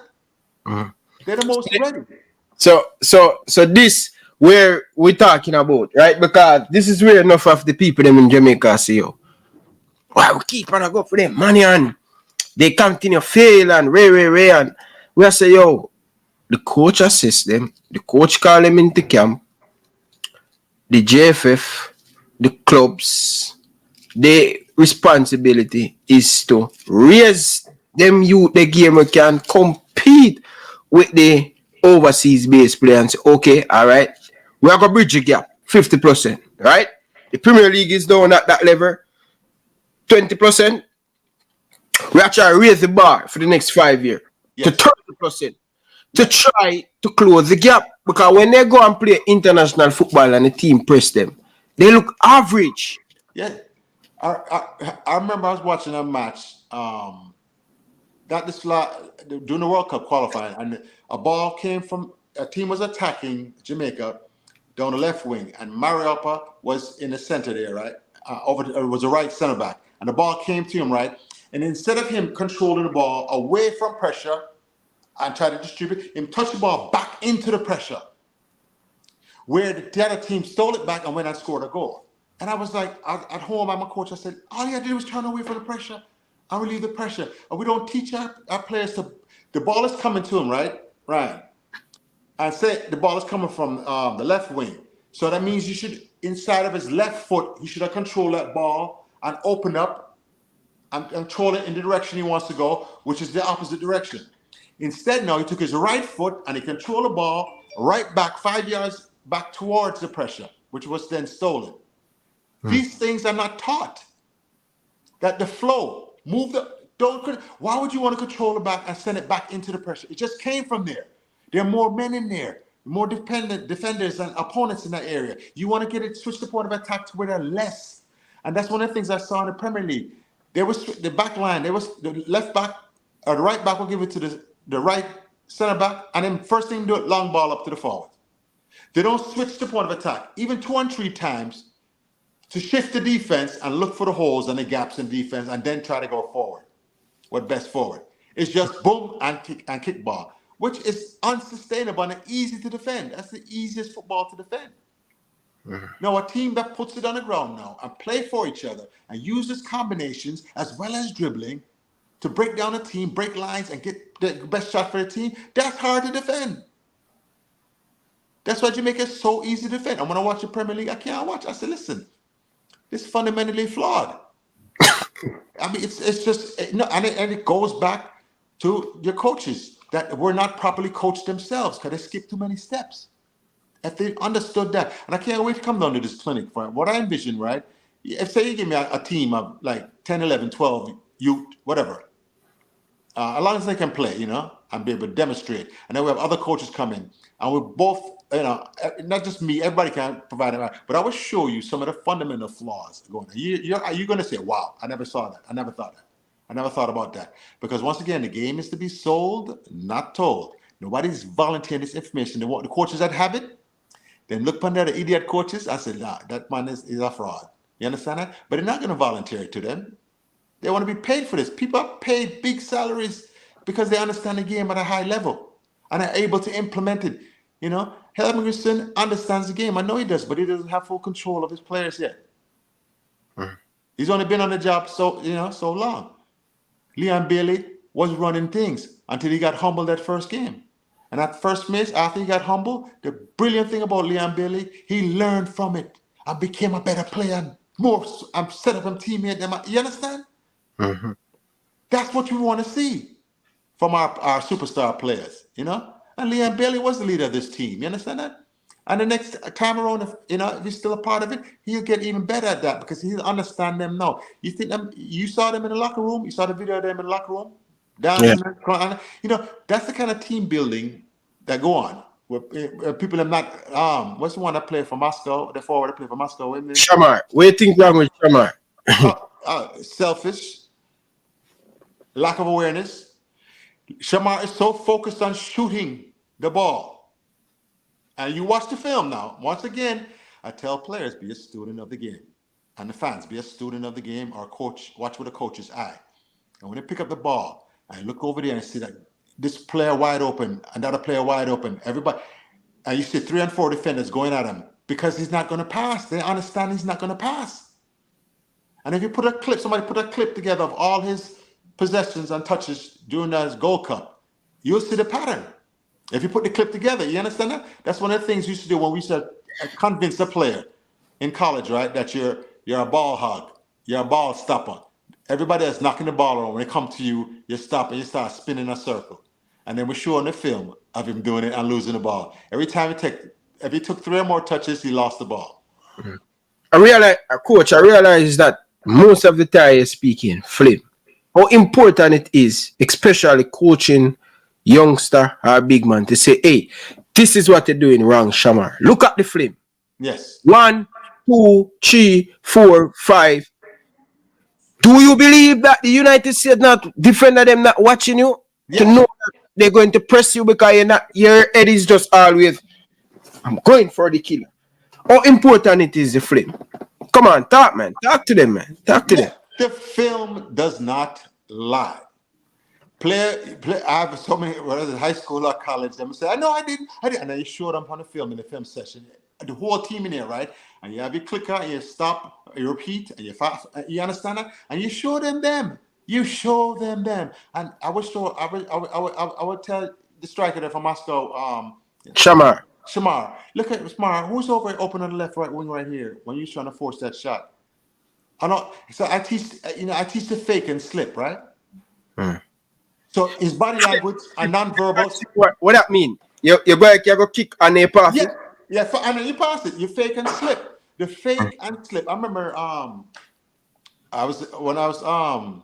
this guy was from Turkey. As a young player. I call it the Turkish special now. And the man, his whole body language, non-verbal communicate, everything says shoot and go. And next thing you know, I'm pulling behind him back. And if on the left foot now, and I'm fake again, everybody goes, all defenders goes flying back, and then fake again. He sold the fake. He sells the fake, and we don't learn how to sell the fake. You know, because everything has to be said that he's going to shoot on goal, and then set his team up because you have to freeze defender and freeze the goalkeeper. That's what the better teams do, and that's how they're able to score what I like to call team goals. And once again, I have to say, team goals are for like Gold Cups and World Cup, where you sacrifice your individual glory for the betterment of the team. You understand? It's not like you're playing in English Premier League where you have to go for your next contract. If you tell them, man, I scored 25 goals, so give me my money. No, you're playing national team, you know, and that's why I like Mikel Antonio. Did he score a goal this World Cup? World Cup, no. World Cup. But who worked harder? Him. Who worked harder than him? Nobody didn't work harder than him. You understand? You understand? So you see, as a coach, he worked hard. You don't think as a striker, he must say, oh my God, I play so much game, and him not Mikel Antonio don't have a shots at goal. Not even test the goalkeeper this tournament. And are you concerned about that, coach? He's not concerned about that because the other team focused on eliminating him. They say we keeping Mikel Antonio from score, we'll do well against Jamaica. So Mikel Antonio now, recognizing that they're not going to give him a shot, they're going to focus, send 2 and 3, has to turn provider and set everybody else up for everybody else to be successful. But once he makes that pass, so he still has to overlap now and look for his opportunities to score again once he's turned provider and things like that. And they don't understand that. You can still score. You will still, it's like a basketball, you set up the man for the 3-pointer, but you don't stand and watch him. You go for the offensive rebound, the shot come off, you're there to get it, and you create your own offense and things like that. And I see Mikel Antonio working, but I know they had meetings and film session on how to stop Mikel Antonio. This is what they do, advanced scouting, these teams and things like that, especially ones that have the money and the resources, you know, to do that. It's advanced scouting. And then have the film, and then have the film session. Look at Mikel. When he gets the ball, he'll normally cut him inside, this, blah, blah, blah. Because he's not the most skillful, where he's a wizard with the ball, right? Yeah. Who do you think was the most dangerous, the most skillful dribbling the ball for Jamaica during the Gold Cup? Great. Demarai Gray, yes. And especially when he come in the middle and things like that. No, when he came in the middle there, a couple of those times, I wanted somebody to be a wall right on top of the area right there. Where Demarai Gray dribble in there, fake that big shot, slip it to him, then make a diagonal run, get the ball right back. Now he's in there able to score. That's what's missing when I see that reading the game, reacting, and then moving in spaces. Demarai Gray is too quick for them local Central American man to stay with and things like that on a 1v1 basis. But we're not helping him. We're not providing that team effort that helps him, you know? You realize that every time he pick up the ball, you have cheap player. Like they shock him down. But each time you give him the ball, he looks so comfortable. Like he just drop his shoulder, play it off. He looks so comfortable, even when he's under pressure. Yeah. But that's what we needed in the midfield. You see, and the man play the wing, but that's the kind of comfort on the ball, creativity, danger, and passing ability that we are lacking, what you said, for that center mid, that person there, that midfield general. You know, like the last... He don't have to have that midfielder then. As you talk about the wall part, he can also, if Gray have a wing back who like to get that's the decoy for Gray, where that man will overlap. There's shit, he's going there. Gray is good, he can slip it around there. Now him get the space. Yes. But that other thing I talk about Amari Bell, he's very good in defense, but I need to see more to overlap to create that space. That's the wall pass. But that comes back to the lack of time this team had together.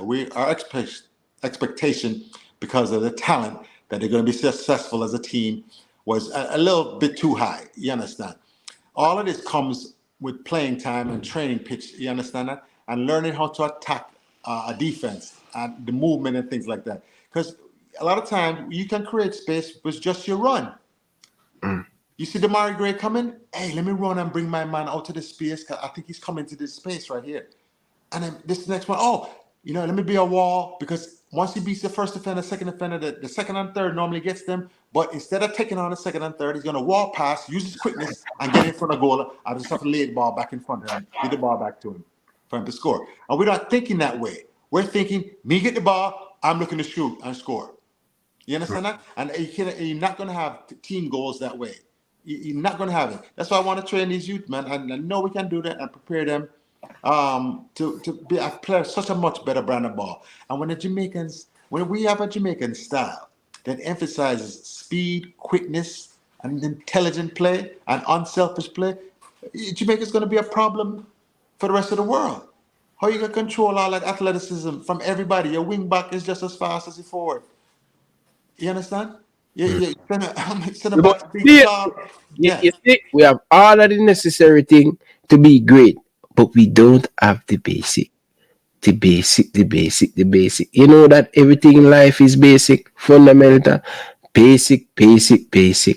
And that's where we will lack in Jamaica. Even when the players them go overseas, believe it or not, our players that playing professional football in Jamaica and then went overseas, put them together, he said, oh, him play so good at him club. You know why? Because him have good players around him, make him look good. Yes. That's one of the things that I said to these people. Hey, look at all of our players. Brilliant playing for their club. But club football, you can buy a player to fit in your system. International football, when you put our Jamaican players together, oh my God. Why him play in clubs are good, but when him come for play for Jamaica, I'm not good. You know why? Because fundamental, our players don't have it. So that's why we struggle. So as what you say, you want to go to Jamaica to go and do the basic, to fix these fundamental things where our players coming up and the basic will lack the basic. And that's key in football and general in life. Basic, as soon as you move away from the basic, I made a lot of mistake on the people them care. Yeah. When I come in and implement my system, right, the player them fight me when I go to a new school.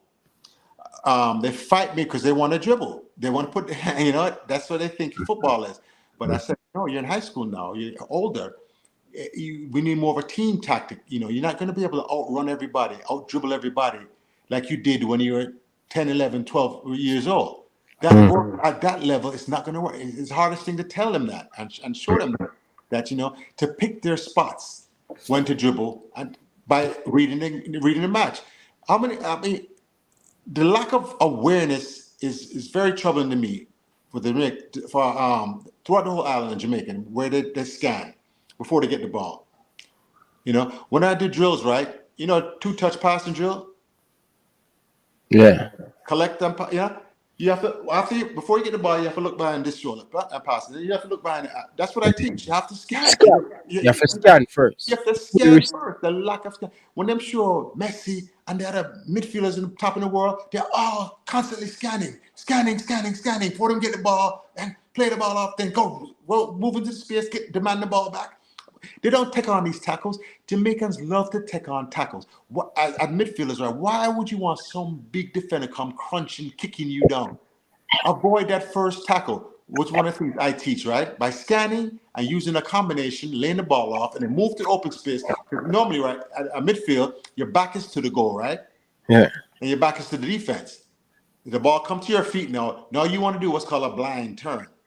A blind turn, you don't know where the defenders are behind it, but you're trying to turn in midfield from facing your goal to facing your opponent goal. I think like that. That's why them always get some hard tackle, man.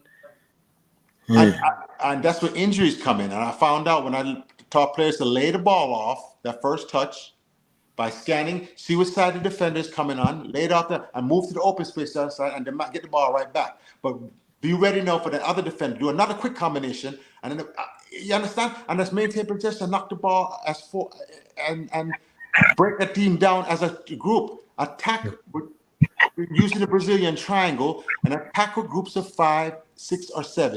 You understand that? We don't know how to attack with groups of 5 or more. We know to route one football, right? Center back, big long ball to the forward. That's one boom. We don't understand that we can attack in a group of 5 or 6 or 7 players. If you play chess right and you know that you can do a move that you're using 5 or 6 pieces to attack as opposed to just one, you understand that? That's an advanced thing, and the same thing in football. Right now in Jamaica, we're playing checkers. We're just jumping people. Without thinking 5 steps ahead. Coach, we have we're going to the phone line, so we're going to have a caller. right. Expect to get some beating. All right. Good evening. Welcome to the show. Live on here with Ryan LFC. Good night, Coach Davis. Good night, Ryan. Yes. Good night, Ryan. Good night, Coach. How are you? I'm doing fine. Thank you for asking. Good night to you. Yes. Ryan, the other night, Butler said something new, and if you went over your head. Ryan said, what is damaging football, even in Jamaica and in the States, is too much competition and not enough development. It's very important that you have development, proper development. And from development, you go on and to be progression. You can progress to become a very good player. But a lot of emphasis now in the States is based on competition, and not enough development. And you see like it's a rat race in terms of the States, how people are charging quite a bit of money to do sessions, right? But the emphasis is on true development of players. Okay? What is also taken away from the game too, and you hear it a lot from across the world, is that there's too much organizational coaching, and they're not allowing the players to express themselves. Like when Johan Cruyff and Ronaldinho came up, they played a lot of street ball, right? And that is missing in the game these days. Okay, so there's a combination of allowing the players to express themselves and also correct them when they're doing things wrong, right? There has to be also a structural program. Too much structural program is not good. You need to also let the players express themselves. And as the coach said, there's a lot of emphasis on awareness, scanning, because before you get the ball, you should know the space that you have, what next to do with the ball before the ball come to you. So it comes from practicing and also being a good environment to develop players. That's very important. Coach, what do you think? Yeah, it's exact. Let me ask you. If you say you had a son, right, and he had to fight another 12-year-old, right, and you don't equip him no boxing techniques, tactics, anything like that. You know, he's just gonna street fight, right, and do whatever. You understand? But no, one of those fighters is trained how to use a jab, how to use combinations, how to go to the body, uppercut, things like that. He's been equipped with the skills necessary, taught some of the and then equipped with the tactics necessary. This is what we're doing. We're sending out our kids to fight without no training. And some of them bad enough for them to kind of hold them on a little bit. But if they had the training, the proper training, they would be so much more successful. You understand? So development, you have to send them out there well equipped. We're not sending, especially these ones from the Jamaican Premier League, equipped well enough to go overseas and be successful. It's our fault. We're failing our young people. We're failing them by not equipping them. So they're going up there for a fight and getting knocked out and send them home. And they're getting sent back home. Okay, but Coach, you have also realized that players within the CONCACAF region struggle quite a bit when they go to Europe. Even players from the States, even players from Mexico and the Caribbean, you see they struggle to make an inroad, a really strong inroad in Europe. Okay? You find the players from South America who make a major impact in Europe, but not the players from CONCACAF. So we're actually doing something wrong within CONCACAF. Why we're not having a lot of our players dominate in Europe? Okay. And that statistic is very true. It is. You know why? You know one of the reasons why? If you're a young country in football, or young as far as your academic standards. So the South Americans, right, have been playing football, Brazilians, Argentinians for a long time, right? So the institutions have been entrenched, and the way style of play and everything is entrenched throughout the whole system, right? So they can play. We don't have that in Jamaica and the Caribbean. You understand? They don't get the level of coaching, so they have to catch up. And when they go to Europe, they have to catch up with players in Europe that already have that coaching and understanding. You're not just going to learn it. So some of them are talented enough and smart enough and pick it up quick enough to learn the tactics. What it needs for me to play in the Barclays Premier League, and understand it and stay there. If they don't, of course they're coming home. Because Central America, are you from Guatemala? Are you from Panama? And things like that. You're a good player, but you don't understand the nuances. And at high level football, the smallest differences, it means goal or stopping goal or being successful or breaking that starting level or not breaking the starting level. I understand that. And as soon as they find out that you're not going to do that, they're sending you home. Even though you may have the talent, it's just too much they have to fix on you when they can go buy another player that's already got the necessary. So, who have the best educational system in the world? Call it. Yeah. In terms of football, No, I'm talking about the European college, high school. Academics you're talking about? Yes. And the States, England also. You have Oxford and Cambridge, and you have in the States. It's by far the United States of America, but it's for the top 10%. You understand? Harvard and the private schools I work for up here and things like that. Their kids, I see their kids get the best education, the best football knowledge, the best coaching. You understand that? Even though they're not as talented as the kid in the little ghetto or the hood somewhere, but they're equipped with it. Coach, I just said to you that even the players from the States, when they go to Europe, they struggle to make an impact. Yeah, I was talking about academics. Struggle to make an impact. Excuse me? Yeah, I was talking about academics in the States, not football. In Argentina, Brazil, and all the European countries, these institutions are 100 years old. You understand? Yeah. The ability to develop, their programs to develop, their players are decades and decades old. We in Central America and Caribbean are benefiting from MLS, and MLS is 30 years old.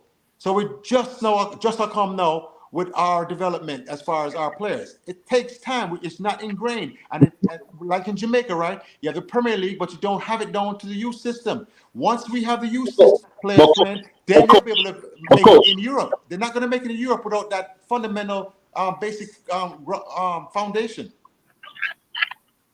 Coach, yes. It all starts from quality coach education. Okay? That is what Europe has, and to a certain extent, Brazil and the South American countries. Good coaching education. Okay? America seems to have its own methodology of coaching and have different badges and all these licenses and all these kind of things. Kind of try to do something. But the mecca of football is Europe and South America.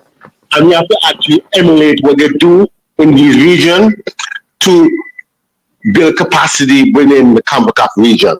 And that is very important. I know it's going to take a while, but if you have excellent coach in America and the Caribbean region, we will see a difference in our quality of players. You see when American coaches go to Europe, in England, they struggle. They struggle. They don't have, okay, if they're, once again, Italy and old school coaches, for generational coaches, are the kids getting information from generations? This generational information being passed to Italian players. It's generational to Spanish players in Spain. It's generational to German players. From different, in Jamaica, we lose our generational coaching. They don't understand. They're not getting it. You are correct. In Central America, they're not getting that coaching. You have to understand. I work in high school up here, right? And we have what's called sight reading versus reading phonetically. The American, some of the American kids would memorize 300 to 500 words, right? And when they see the words, they know what it means, so they can tell you what the paragraph is. But they don't know how to phonetically sound out each letter. You understand? So phonetic is better. When you sound out each letter, you can read any word. And if a new word comes to them, and they're not one of their 500 words they memorize, then they struggle in America. They don't know what it is. You know, it's like hieroglyphic. You know, Tomb in Egypt, the picture means something. Well, that's what the word means to them. It's hieroglyphic in their mind. And we want to teach them to read phonetically. You arm them now with the ability to sound out any word and understand any paragraph no matter what. And right now, we are sight reading in the Caribbean. We're sight reading Central America. We're sight reading America. America's just changed now. America's just changed because they're starting to get the coaching. And unfortunately, America will be dominating World Cup by now, just like their women team dominates, right? Only one reason, because the British came to America first. The British coaches came first to America. And then, remember all British style? No flair, no nothing. The British style, you know, understand that? So America was very basic and fundamental type thing. There was no flair, no style. You understand that? You remember all English football? English football? Very, you know, of course, where the Brazilians come now. Where did Jamaicans fall in love with? Brazilians, right? Everybody, because of the flair, the style, and things like that. And then, when you let me one more thing. When you understand the history of things, then you understand if the Brazilians that came to America first, with the population America have, America will be dominating world football. It's just too much talent to draw from. You understand that? But most of the talent go to American football, American basketball, and baseball, and things like that. And you know where dribbling came from? Brazil. You know why? Racism. The referees never used to call foul against the white players when they tackle the black player then. So the black player had to dribble and learn how to avoid the tackles. Yeah. And people don't understand when you find out the history of that. That was racism who created dribbling at a high level. And that's where the flair for the Brazilians came. Because the white referees, when they go over and they play some other team, they wouldn't call the fouls and things like that. Some other country or so. You understand? So I'm trying to tell you now that our players are still not reading phonetically. We are reading sight reading. Okay. But, yes, but go ahead. I finish off by saying, Coach, that if we invest in good coaching education and also have good development programs, sustainable programs, I think within a 4 to 5 years period, we should see some significant improvement in our youth players in the Caribbean. And that from there, we can build towards having a better senior team, a stronger senior team. So I think the formula is there. The FIFA Talent ID program that came out this year is geared towards that accomplishment by allowing small islands or small countries to develop their football to make sure they come on the world stage. I think that's the formula, and we need to have this program being sustainable for us to see the fruitfulness of it. Carla, I know them conversation, I hear conversation, so I know you love them conversation, but more for all right, no, man, don't leave it. More for add something. Coach, you see, with America, right? And this is why American has been stagnant in our soccer, right? They are very stubborn. They believe that they are the best at everything. They don't need no outside knowledge or anything. Them can believe that they can fix the problem. You see, and Carla, until Klinsmann come to the United States and tell him, say, hey, listen, honestly, you guys only second for MLS. That's not good enough if you guys want to compete. You guys have to come out on the comfort zone and go to Europe. Why do you think the United States team look so fast? They play in the World Cup and they look like, whoa, they can actually go to the quarterfinal. Whoa, they actually can go to the semifinal. It's because of the players going to Europe, the mecca of football, to learn that. And even the coaching, America, they're going out to get the best coaching to come back to coaching the United States. And that's why United States has been successful. They have been dominant in CONCACAF, right? And it's going to be hard for Mexico to knock them off. But Mexico is a team that, you ever hear them say, you lick me down, you bounce back. Yeah, you know what I'm saying there? When you lick me down, you bounce back. I can't remember what I'm saying there. But I'm telling you, with Mexico, they will come back. But United States finally realized that, hey, we players them have to go into Europe and learn. If you want to compete, your players them have to compete at the best.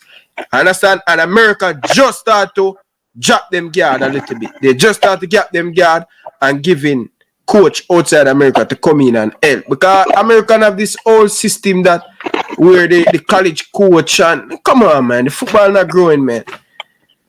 Yeah. You're right, Ryan. You're absolutely right. You're correct. Yeah. All right, big up yourself, Carl. Enough respect, man. Enough respect, coach. Okay, later. Yeah, man. Respect. Yeah, man. Enough respect, man. Yeah, so, coach, me not lie, me love the conversation.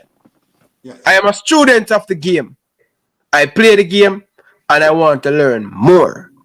The more me learn, the better knowledge I can bring to my viewers. See, the other day I've been writing down and all of these things. But most of the thing, me have a teacher will teach me. You know, after every show, he probably call me a 1 or 2 hour and, you know, tell me when I go wrong, what I need to improve on, and all of them things there. And I'm telling you, the same thing, some of the same thing that you're saying, I've been preaching this on the show with this Jamaican national team, right? And if we want to take football serious, we have to go back to the grassroots level and build up our football. That is the most important thing. And you're talking about database. We need to get that database where we're bringing the talent across the region. Yo, you see the team that qualified for the Under-17 World Cup? Yes. 2011, I was part of that. I was part of that team. In the last minute, I get cut. You see that team, why that team was so good and run through the World Cup qualify is because what Wendell Downs will do, what Coach Barris do, what the Cassava president at the time, Rudolph Speed, that's why I'm so mad at him, because he know what it takes to qualify for a Youth World Cup. He know all the basic, he have the knowledge, because he's been there and done that. What it takes, the short-term thing, not going to help. So for us to have a youth team, we need 2 years to prepare. 2 years, you need 1 year to go around the country, scout the players, bring them together, the best coaching, and then when you get that, you scout the players them in that way. In another year, you cut it down to 30 and you have that batch, getting the coaching, getting them practice game on top of game, showing them the tape. That's all that team qualified for the World Cup, you know. That team were in preparation for 2.5 years. 1 year to go around the country, scout out the best player them. This thing where we do 3 weeks thing, Speed. Stop it, Speed, because I know you very well, brother. Stop, do that. You know the right way to go about it, Mr. Rudolph Speed. I don't know about the president them. I don't know about Dennis Chung. But I know you at that time when you sit as a Cassava president, you know the right thing. So I expect you the JFF to do the right thing and stop the short-term thing and thing, Bridging, because that not help. It not helping from that who qualify for that World Cup. They don't qualify no more Youth World Cup. Yeah. Well, I mean, with this last U17 World Cup, right? Yeah. I've been regional with not the World Cup, but the qualifications. Qualification. Yeah. Where is it? Where's it? Guatemala or Honduras or wherever it was, right? Our youth team went there. Yeah. I watched a few of the matches, Jamaican matches, and you don't want to be so critical, but there was lack of coaching and lack of organization. Players didn't know. You understand? It's all individual effort, and I just was so disappointed. When I said the ingredients necessary, because you know what? Coaches like being a chef, right? Mm. They want you to cook chicken soup, right? But sometimes them don't give no chicken. You still have to make soup. Yeah. Probably soup, but it's not. But once they give you some real chicken and real vegetables and real ingredients, you can make a fantastic soup. And Jamaica, and I saw the talent on it, and it was great, but they weren't successful because they weren't. You just didn't see the organization. You didn't see the attacking as a unit. Remember I told you about attack with 5 or 6 players at a time as a unit, as opposed to root one footballer, you just don't see the sophistication necessary, and the knowledge is here. Knowledge is here within the diaspora for us to use that. But of course, certain Jamaican man and thing, them entrenched in their position, even if they're not successful. And where's the success for you to keep your position and your job? Show me the track record that you are successful in your endeavor. Because in the rest of the world, you'd have been fired already. A lot of these coaches and things are up and down. Where's the success? Where's the competitive? All teams lose matches. Because some teams are good and things like that. But are you competitive or are you getting blown out? Are you, are you looking good and it just the ball falls from?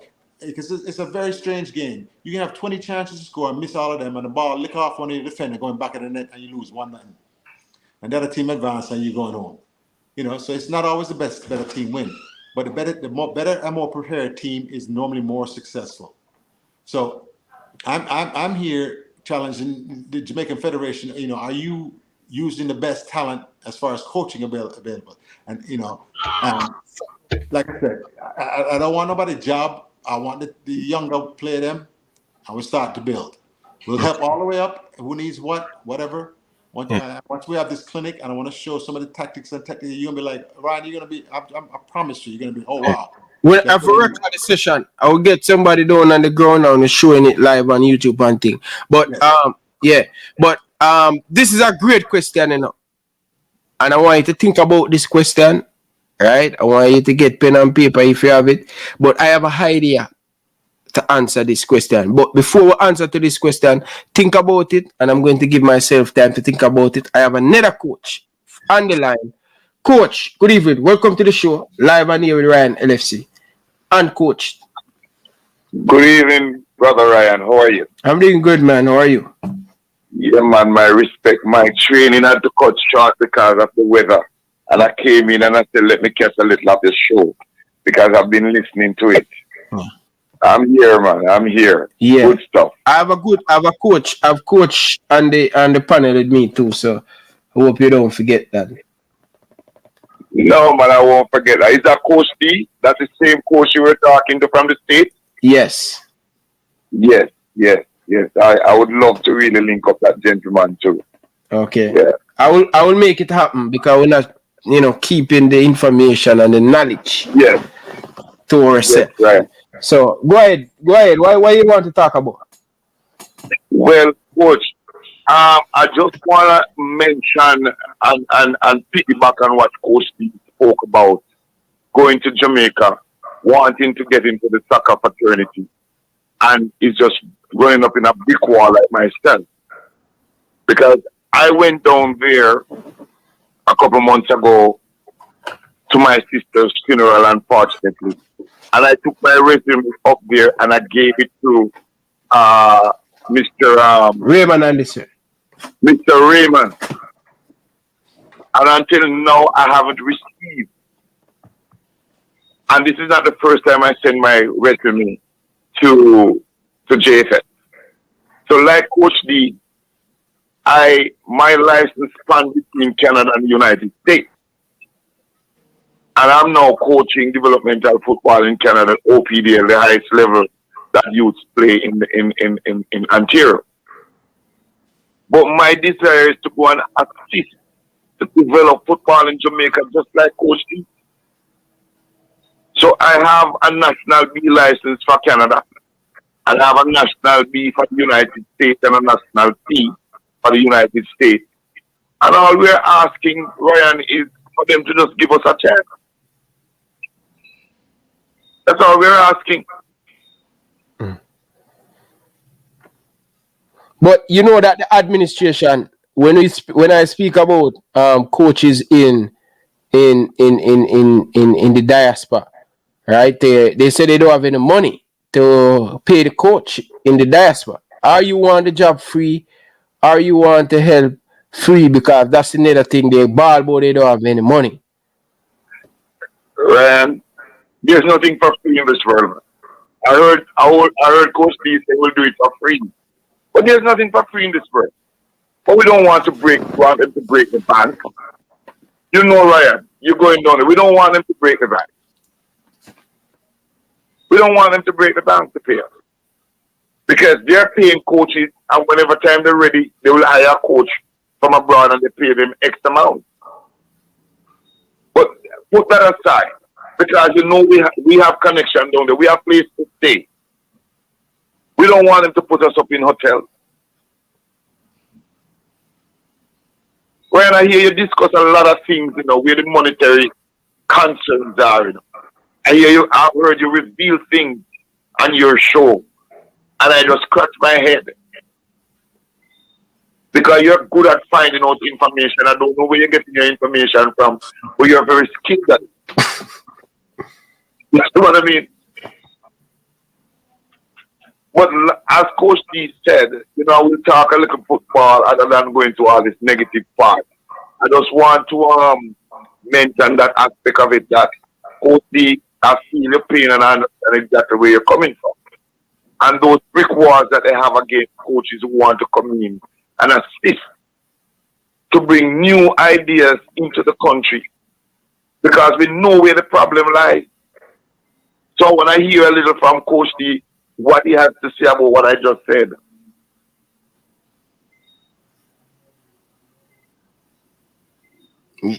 Coach, are you still there? I'm still here. Yes, I'm definitely still here, and I agree 100%. See, I have a house in Kingston. I have a family house in Kingston, a family house in Ocho Rios. So lodging is not a problem. Just an invitation and ability to help my country.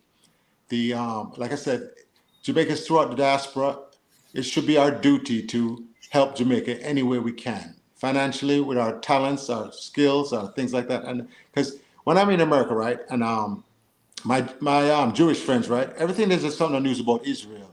The first thing I'm saying to each other, is that good for Israel? Is this good for Israel? I want Jamaicans to be the same way. When something happens in the world, I say, is that good for Jamaica? What's good for Jamaica? We have 3 million people in the diaspora, and everybody focused on helping Jamaica, build Jamaica. But if we keep running to these brick walls, these old but in America they call it good old boy network. Old boys club. I call it the old boys club. And they don't want change. They want to maintain a power structure and things like that. But if it's not working, where's the accountability? Where's the results? These coaches, they're not giving us the results. It's time for you to give somebody else an opportunity that's willing to come and work hard. At least allow us to do a clinic or something like that. And we come down and you see what we have to offer. And if you like it, you buy it. If you don't like it, if it's nothing new or nothing whatever, then okay, at least you've given an opportunity. But to not to do something and the problem persists with Jamaican football is a travesty. And it's a crime against Jamaica. And I don't love Jamaica. And I love in a pocket and other things, but I don't love Jamaica. And a number one job to coach a national team for love Jamaica. Hold on it. The man, Virgin, I want to come from my show and I take me thing and now giving a credit. Coach, I want to go out with my show. Yeah. Oh, come on, Ryan. I'm just joking. Ryan. I'm just joking, man. I'm just joking. We'll never walk alone, brother Ryan. We'll never walk alone. You should be recognized officially. You should be recognized and be presented with a plaque for the job and the work that you have done to change Jamaica football and make it what it is today. Yes, there are a lot of work to be done. But what you have done, buddy, I listen to you, Ryan. I listen to you. And just to tell you, I went to Excelsior too, Ryan. What? I did a little time at Excelsior too. What? So we are a Liverpool fan, we are Excelsior. Every little thing goes together, but we'll talk another time. Ryan, I heard Coach D, let's talk a little soccer. I heard Coach D talk about some things, and in a nutshell, the 4 fundamentals that he speaks to. As I'm going to talk, you can know that we come from the same coaching school. You talk about game intelligence, game awareness, speed of play, speed of thought. Those are the pillars on which football is built when you're developing players. I say again, Coach D, speed of play, speed of thought, game intelligence, and game awareness. If those are not in coach at the developmental level, Jamaican players going nowhere.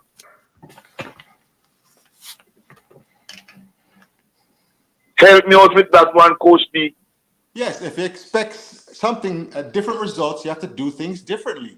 And if you continue to do what's being done on the island now, you'll get the exact same results. That's what we get in for the last 25 years. We need bold leadership from the Football Federation. Bold leadership, willing to come in, but they don't want to upset the apple cart for some reason. You understand? If they want to association, man. That's why I want them to get them out. And one of the things that they jack yard on, because I talk to a lot of coaches in the diaspora, They don't want much. And even, we don't have the money and this and that. Once you're in the diaspora, you okay, you are better than the person in Jamaica. And sometimes it don't work like that. Sometimes it don't go so. Not because you're in the United States or in Canada or in England. You have a lot of people in Jamaica better than me who live in Canada. Thank you. It's just here, it's just an opportunity. You understand?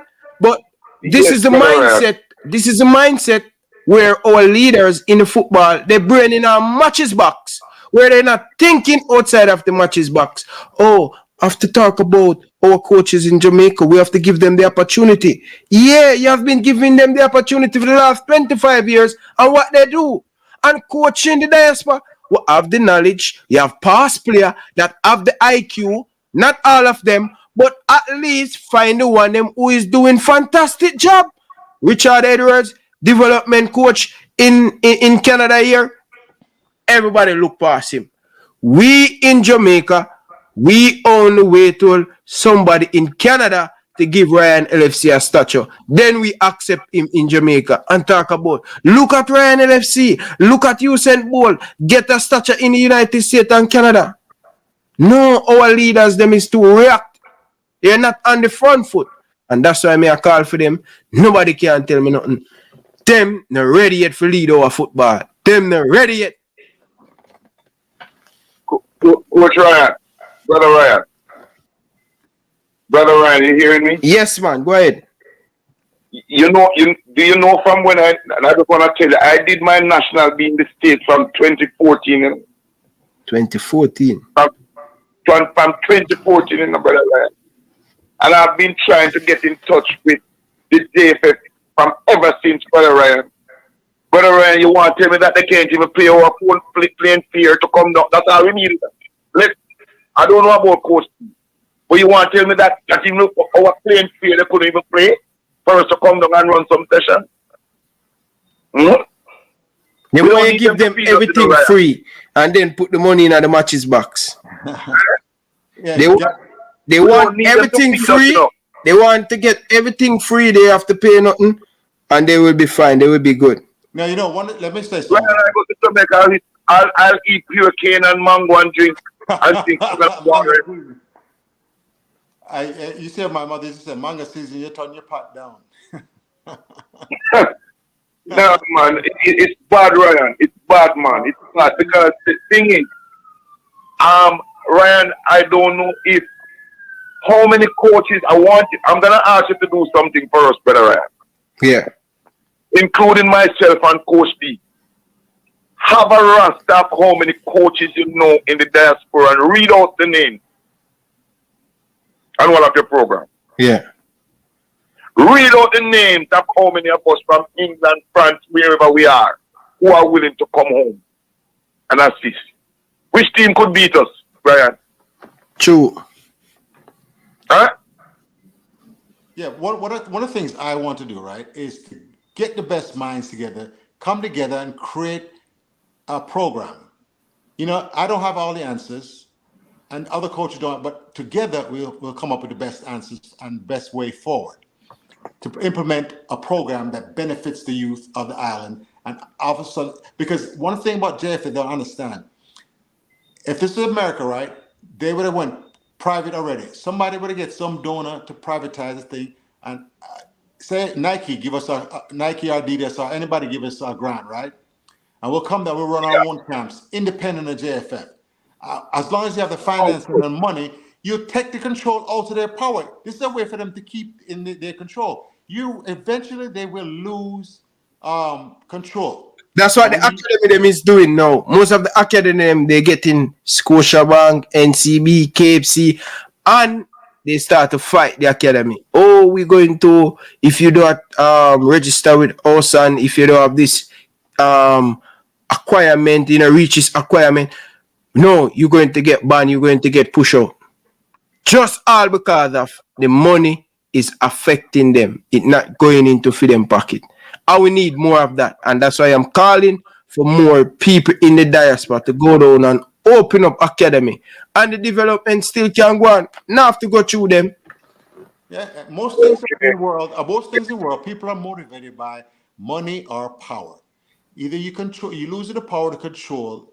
That's why you don't want change. All right, or you're making too much money, so you don't want change because you fear the money's going to go somewhere else. You understand that? Yeah. When you're pure of heart, no, you just want to come in to help. You understand? You'll do the right things, not what the most profitable or you understand?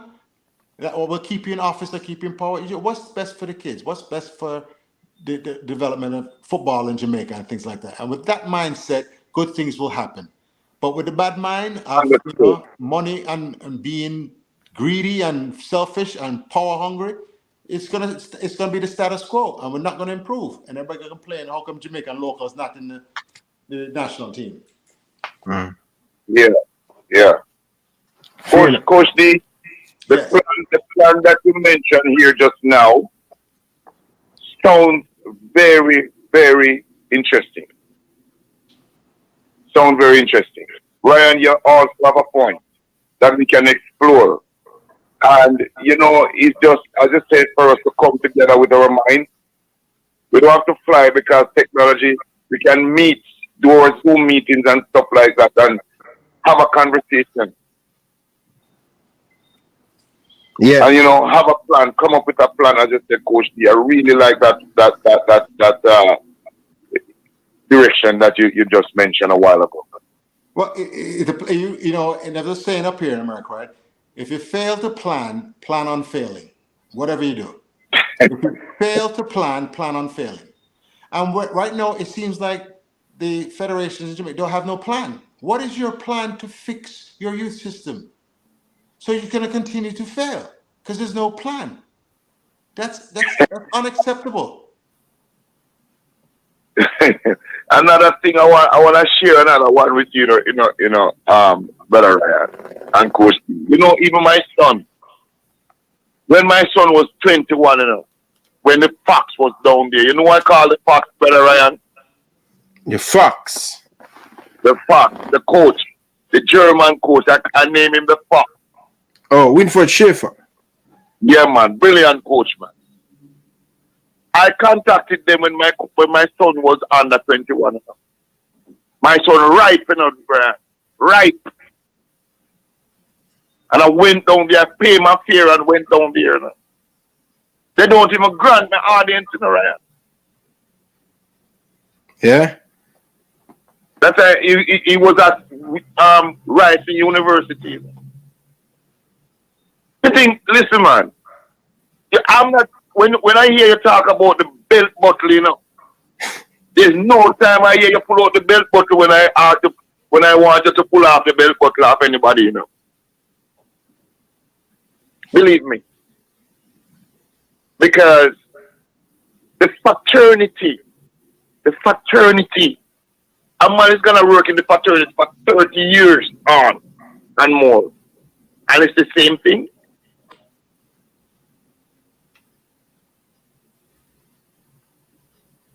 Nothing will be changing. It's the same thing. There's no vision. If you want a different result, you have to do something different. If you want a different result, you have to do something different. And as we see, they're not doing anything. I have a question, Ryan. Ryan, can I have a question? Yeah, go ahead. What control does the head coach, Hamir Halgrimson, have over coaching at different levels? Or is there none at all in Jamaican national teams? Repeat that question. What control does the head coach of the Jamaican national team, Halgrimson, have over the U23 coach, U21 coach, a U17 coach? Because apparently this is supposed to be your feeder system for your future national teams. And if you're the national coach and you don't have no say about how it's chosen, how they're being trained, and it's different, when they come to you now, everybody's running the same system and the same thing. They can easily be plugged in at U15, U17, U19, U21, whatever, U23, can be easily plugged in and call up to the national team pool, easily. And everybody's playing the same system, same style, same terminology, things like that. How much control does the head coach have over that? I don't think the coach have much saying on that. That's I a don't big problem. Huge that problem. and the fundamental thing with this, JFF will allow him to give him that for say, okay, hire this coach. This is the system. They're going to ball say them not have the money. That's them excuse. Them a go ball say them not have the money. You understand? And that's what it work. That's why I think we get success 98. After 98, Rennie Simmons coaching staff, the same coaching staff, a part-time backroom staff, under 20, under 23, under 17, under 15. Why you think after 98 to qualify, 2000 to qualify for so much Youth World Cup? But I have a question. About that. Tapper Whitmore, right? I'm watching when he's still the head coach of the Jamaican national team, right? It was the U21s or somebody was training, and I see it was a kind of heavyset guy came out as the coach, and then here's Tapper coming out and sitting right next to him on the bench for the U21 match, qualifying for the U21 World Cup or whatever. It was U21 or something like that. It was the age groups. Yeah, man. It was Jerome Waite and Coach Whitmore. Yeah, but you see, but he has input, and he's right there for the team that feeds his national team. You understand? Yeah. So when I saw that, I said, okay, how much control? Like, I want this man as my coach because I've come through this. You understand? It has to be a complete system. To go back to what Coach in Canada was saying. You understand that? If it's not a complete system up and down your ranks, then you can't have consistency. You are up and down. You have nice years where you have good talent, but the rest of these worlds show you they have a consistent success because they have consistent talent coming through their pipeline from the youth system all the way up. Coach B. Yes. Coach B. Yeah. Your prior podcast, I heard you mention something, and I had to smile because when I went to Jamaica, and also another group that I mentioned this, they laugh at me. When you went and coached, the kid didn't want to listen to you. That's the first thing, right? Right. I mean, okay, these are schoolboys. No, in retrospect, I'm not saying altogether. Oh, no. Let me make this one little caveat. Not only the boys want to listen, the coach only said he's going to give me 15 minutes, right? Coach said only going to be. Guess how long my clinic lasted? An hour and 45 minutes because he didn't want to interrupt once he saw what I was doing. And blew his mouth because he didn't understand. He didn't understand there's other knowledge out there for him to have. But because we're Jamaican, we think we know everything already. All right. Give me a second. Let me give you a little caveat there before. But all right, give me a sec, okay? Go ahead. When I went to Jamaica one other time, I'm not gonna afraid to call his name. I met a coach by the name of Binder. He's a friend of the family. First I'm meeting him, but he's a good guy. And he was coaching Camperdown at the time, and he heard that I coached that, and he said, "Come run a session for me." And I end up running 3 sessions. I run a defensive session, a possession session, and an attacking session for him. At the time, JC was taking the Manning Cup by storm. And when I prepare Camperdown, we went up close up to where up in Constant Spring there where Mr. Butler has his stuff. Because they were on the other side and he played JC up there. He's 3 love he gave JC, you know.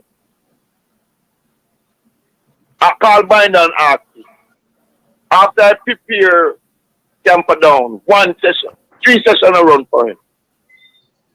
But when I was running this session, they have a little kid there that was in the national team, youth team. And everybody is calling him national. And nobody wants to pass the ball or doing the work. If he's down by the goal, they want to turn the ball back and give it to national. And I had to call him and I said, listen, this has to stop. Got upset because he's national. And I'm gonna tell you a story, Ryan. Take this. I didn't want to talk about it public, but I'm not afraid anymore because it's gone. You and Walter Boyd are friends? Me?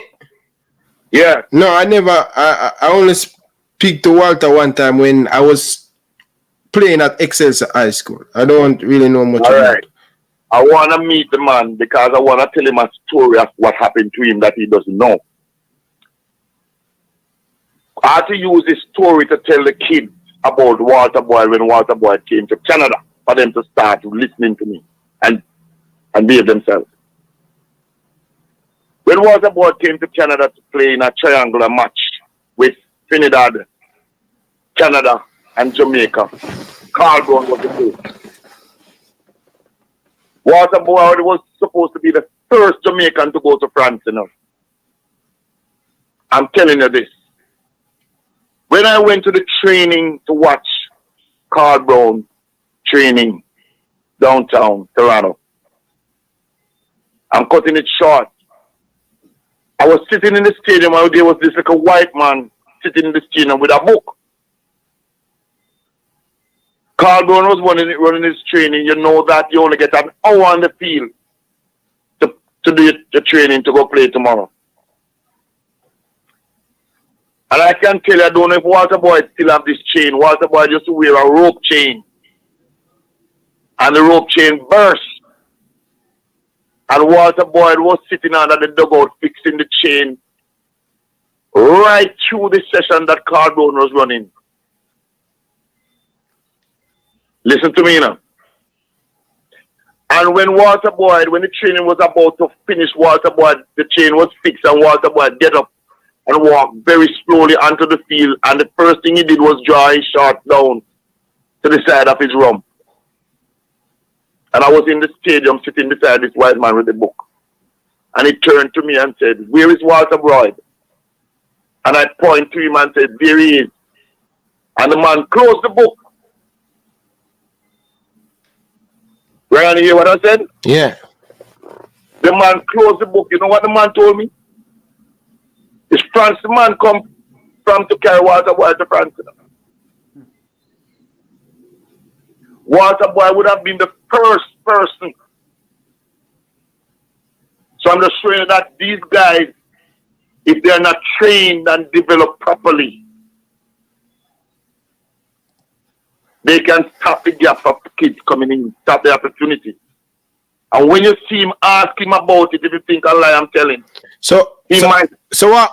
The coach go away. He never take him. Never take him. Not even spoke to him. He doesn't know that. He would have been the first person to get a contract to go to France. So the coach come for see him, for watch him. The coach come to see him and ask me, "Where is Walter Boyd?" And when I point, Walter Boyd just coming from under the dugout.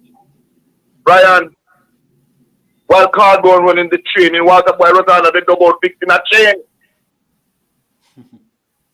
Priorities. And I have to tell the kids down there, I say, you don't know who is watching you. Yeah.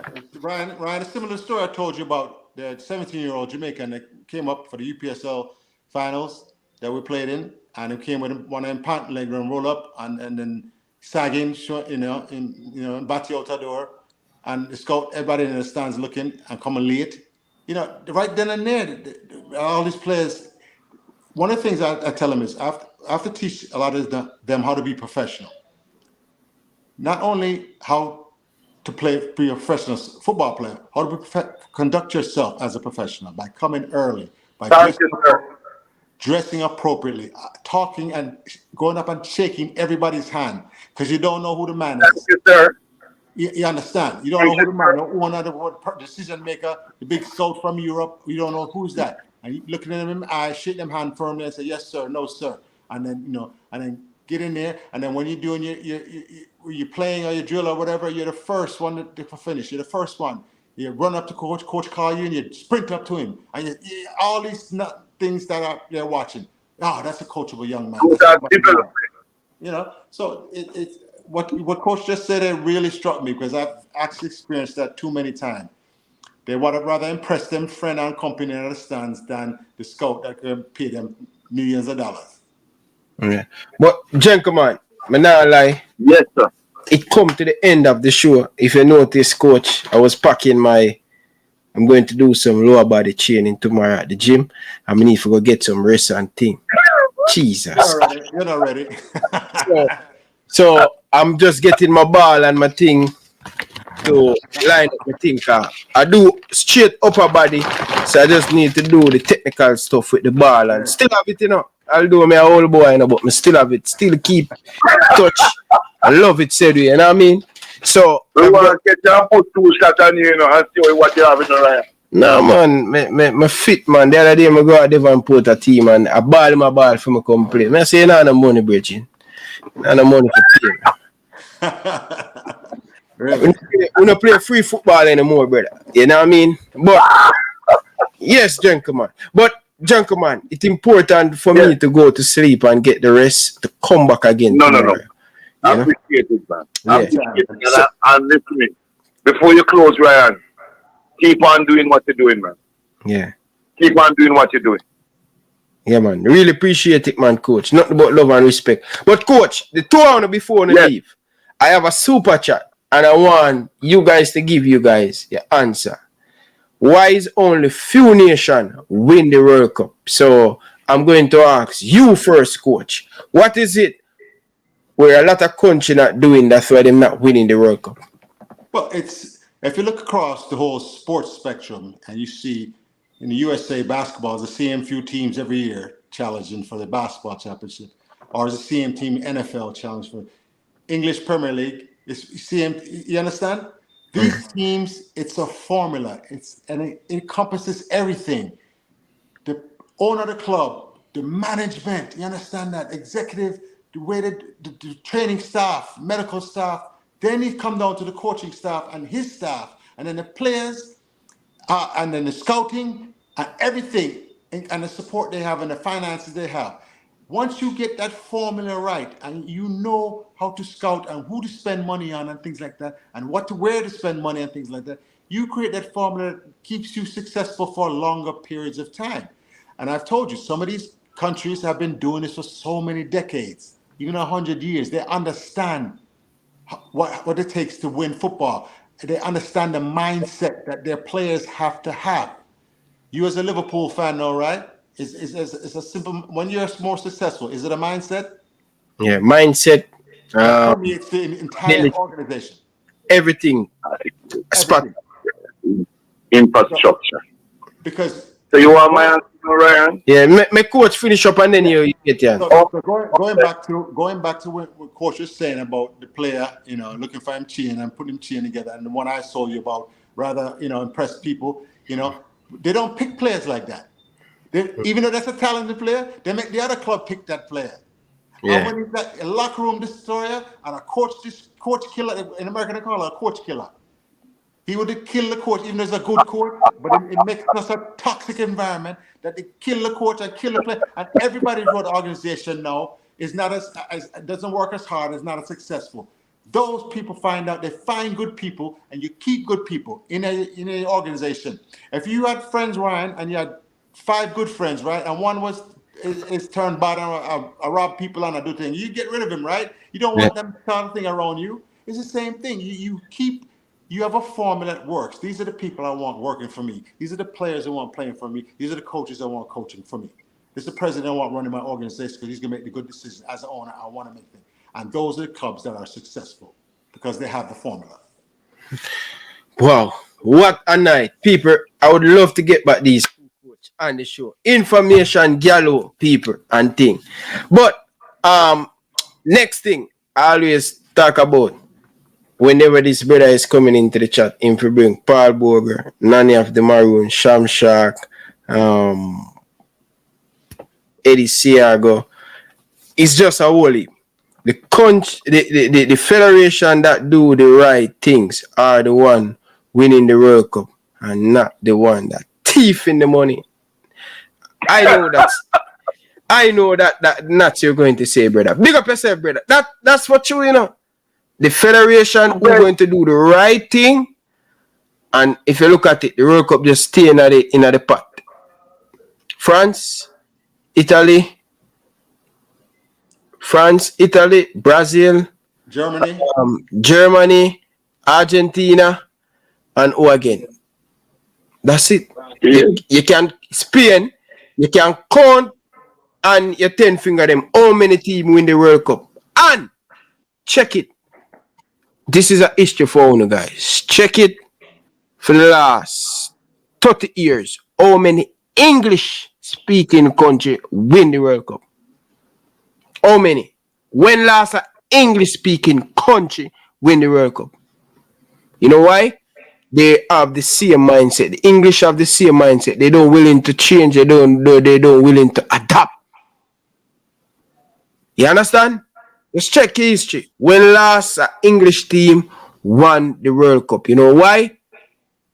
The game evolved. Same thing in America, in England, where the coaches in England, they continue. Oh, Gerrard, good, fantastic footballer. Oh, give him the job. Lampard. They don't go through the ranks. They don't learn it. They don't go and learn it. But they get the big job because they have the big name. But you fight a player like a Patrick Vieira who go through the ranks. Come to the United States. Learn. Doing this. Doing that. People they don't ramp with me. I don't think because me come from Rima, I know about football. Me a student of the game. But yeah. Yeah. Go school now. Yes, sir. Take time with them now. Listen to me. You tell me that I wasn't gonna answer right. I wasn't gonna say the chief is fasting.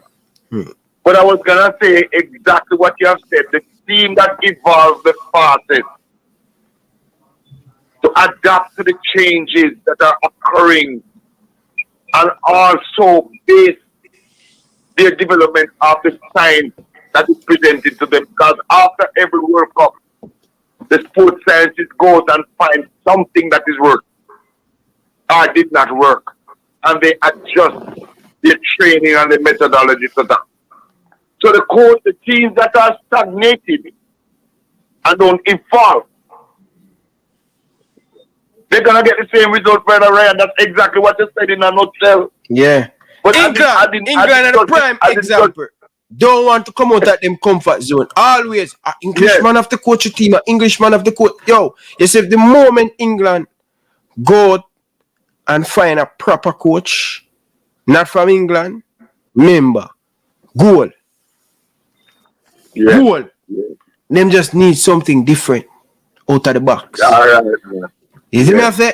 They keep on, it have to be an English. Why the German do that?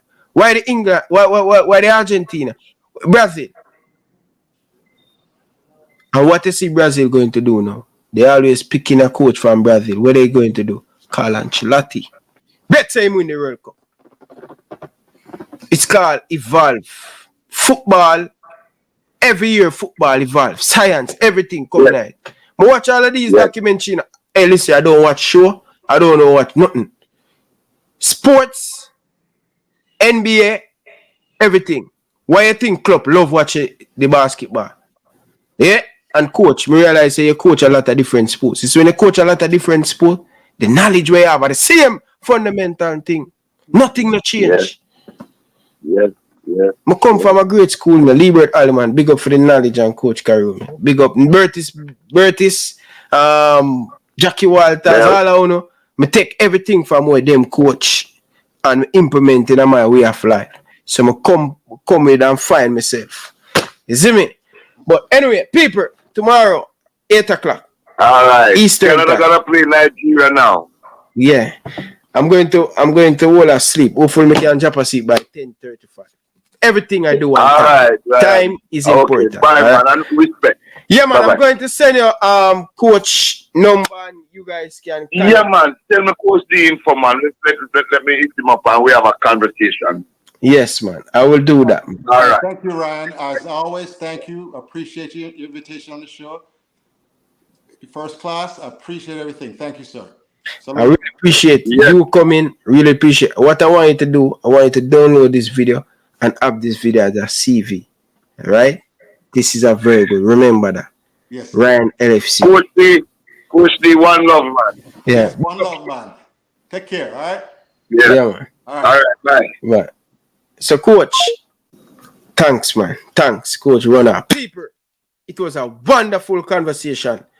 Them no ramp with me. None of them no bad like me. None of them no rounded like me. When it come on to development, when it come on to sports star. Yeah? None of them. Them no bad like me. I'm not brag or anything. Been there and done that. Under 20. Been there and done that. You get me, I say? So, them no bad like me. I come through the best of the best. And I'm a still humble student of the game, willing to learn day by day. You understand? Coach, Yes, you came on back. I want to give you a final thought and thing before you run away. my final thought. Yeah. Normally, I want to give my philosophy, right? Because a lot of people don't understand that. Any team I coach, well, let me. In order to play football at a high level, you need what? Fitness is the first thing, right? Fitness. Then you need technical ability. And then you need tactics, team tactics. Team tactics. Yes. And then you need a team philosophy. A team philosophy. And my philosophy is always play for your teammates. Okay. So that's 4. No. Okay, let me fit it. Those are the 4 things. Well, the 4 things you need. All right. Yeah. Fitness, because you can be a Lamborghini and a little Volkswagen come by if you're on a fitness. Okay. Technical ability, dribble, pass, shoot. Your technical ability. Dribble, pass, shoot. Are the same thing with technical ability. That come under technical ability. Yes, that's skill. Yeah. 3 is the tactics. How can you play with others? What's the team tactics? What are we using? What formation? What we think something. All right. And then your philosophy. What is your philosophy about football? What is it? One of the things I always tell them is that we play for our teammates. What does that mean? How can I set my teammate up to be more successful during the match? Yeah. So I tell my players before them go, I said, play hard. Play fast, play smart, play together, and play with courage. Mm-hmm. But number 1, play for your teammates. Meaning that if my opportunity to score goes away, I set my teammate up. I'm defending my man, but I'm also looking to help my teammate out, defend his man, make sure he doesn't get beat. Yeah. I'm concerned about my teammate and then everybody playing an unselfish, thoughtful brand of football, smart football, will be successful. So that's my philosophy. Play for your teammates. Okay. One more thing I would like to add to your philosophy. Yes. Very important. All right. Mindset. I don't know where honor this fit. Mindset. Jamaican players have a weak mindset. It happened in the Gold Cup, and I'm going to continue to preach that on this show. You want to be a professional player? All when you don't want to change, you have to be. You want to change. Yeah. Mindset. That falls under philosophy. Because we play different when we're protecting a 2-0 lead rather than we're chasing a 1-0 deficit. You understand? We play different. We take different chances going forward if we're up 2-0. We don't have to force the ball. Nothing is there, drop and switch, attack another side. If nothing is there, drop and switch. We don't have to force the football. So the time on the clock, the score on the scoreboard, and what's the situation? That's what determines my team's decision. And we work on that philosophy. This is what we like to do. We're not going to go long ball from the center back to the forward, and we're up 2-0. Unless, we want to draw them out first. Make them commit men to the midfield and up forward. And then we go over them and attack them now that our forward have a 1v1 versus a 1v3. You understand? We read the match and we attack on our terms. We don't attack on their terms. We don't just attack to attack. We read and react to the match, what's going on. That comes under what you just said about the philosophy and the mindset. Mindset. All right. Fair enough. So that's the 6th thing I take away. So I'm going to continue to talk about these 6 things on the show and to make the fans get an understanding. So where I'm coming from and all of that stuff there. So, Coach, it's a pleasure. I learned so much from you tonight, and I'm a student of the game. Anytime, You have my number, you can call into the show and point out certain thing and all of them thing there. With my flaws, because we never too big to learn. You know what I mean? All right, we'll have a nice conversation if you want. Yeah, All man. right. Yeah, man. Respect, coach. And thing, I'm going to hook you up with some more people. But I will do that tomorrow. I will send you the person them number and you can hook up and thing. All right? All right. Yes, man. Big up yourself. Yeah, man. Peace. Salute. Salute. So, people, big up on yourself, people. And in the way out, people. Why not? Come on, people, man. It was a great show, people. Like the video, man, people. Why not? Come on, people, man. Stop what they're doing right now, people, and hit the like button. Big up to all the silent watcher. Appreciate it. Appreciate it. Yeah? Big up to all who watch and not comment it. Big up. Big up to all of the people them who comment. Big up to all of the people them who like the video. Big up to all of the people them who send a donation. It's mean a lot to me. I appreciate it. Alright? People, nothing happen without support. The more you support me, the more I can come and do these videos and these shows. Alright, people, I'm gone nearly, 32 minutes over my bedtime. But it's worth it. It's worth it. Knowledge. Alright, people, it's coming on to the weekend. Look out for interview. Probably tomorrow, probably Saturday, probably Sunday. Let's see if we can connect the dots. You know what I mean? Just look forward. Stay tuned. We are bringing the content as we normally do. All right, people. On the way out, hit the like button. We will be back tomorrow at 7 p.m. Jamaican time, 8 p.m. Eastern time. Don't be late. All right. Don't forget to check out the best party coming up August next month. Check it out.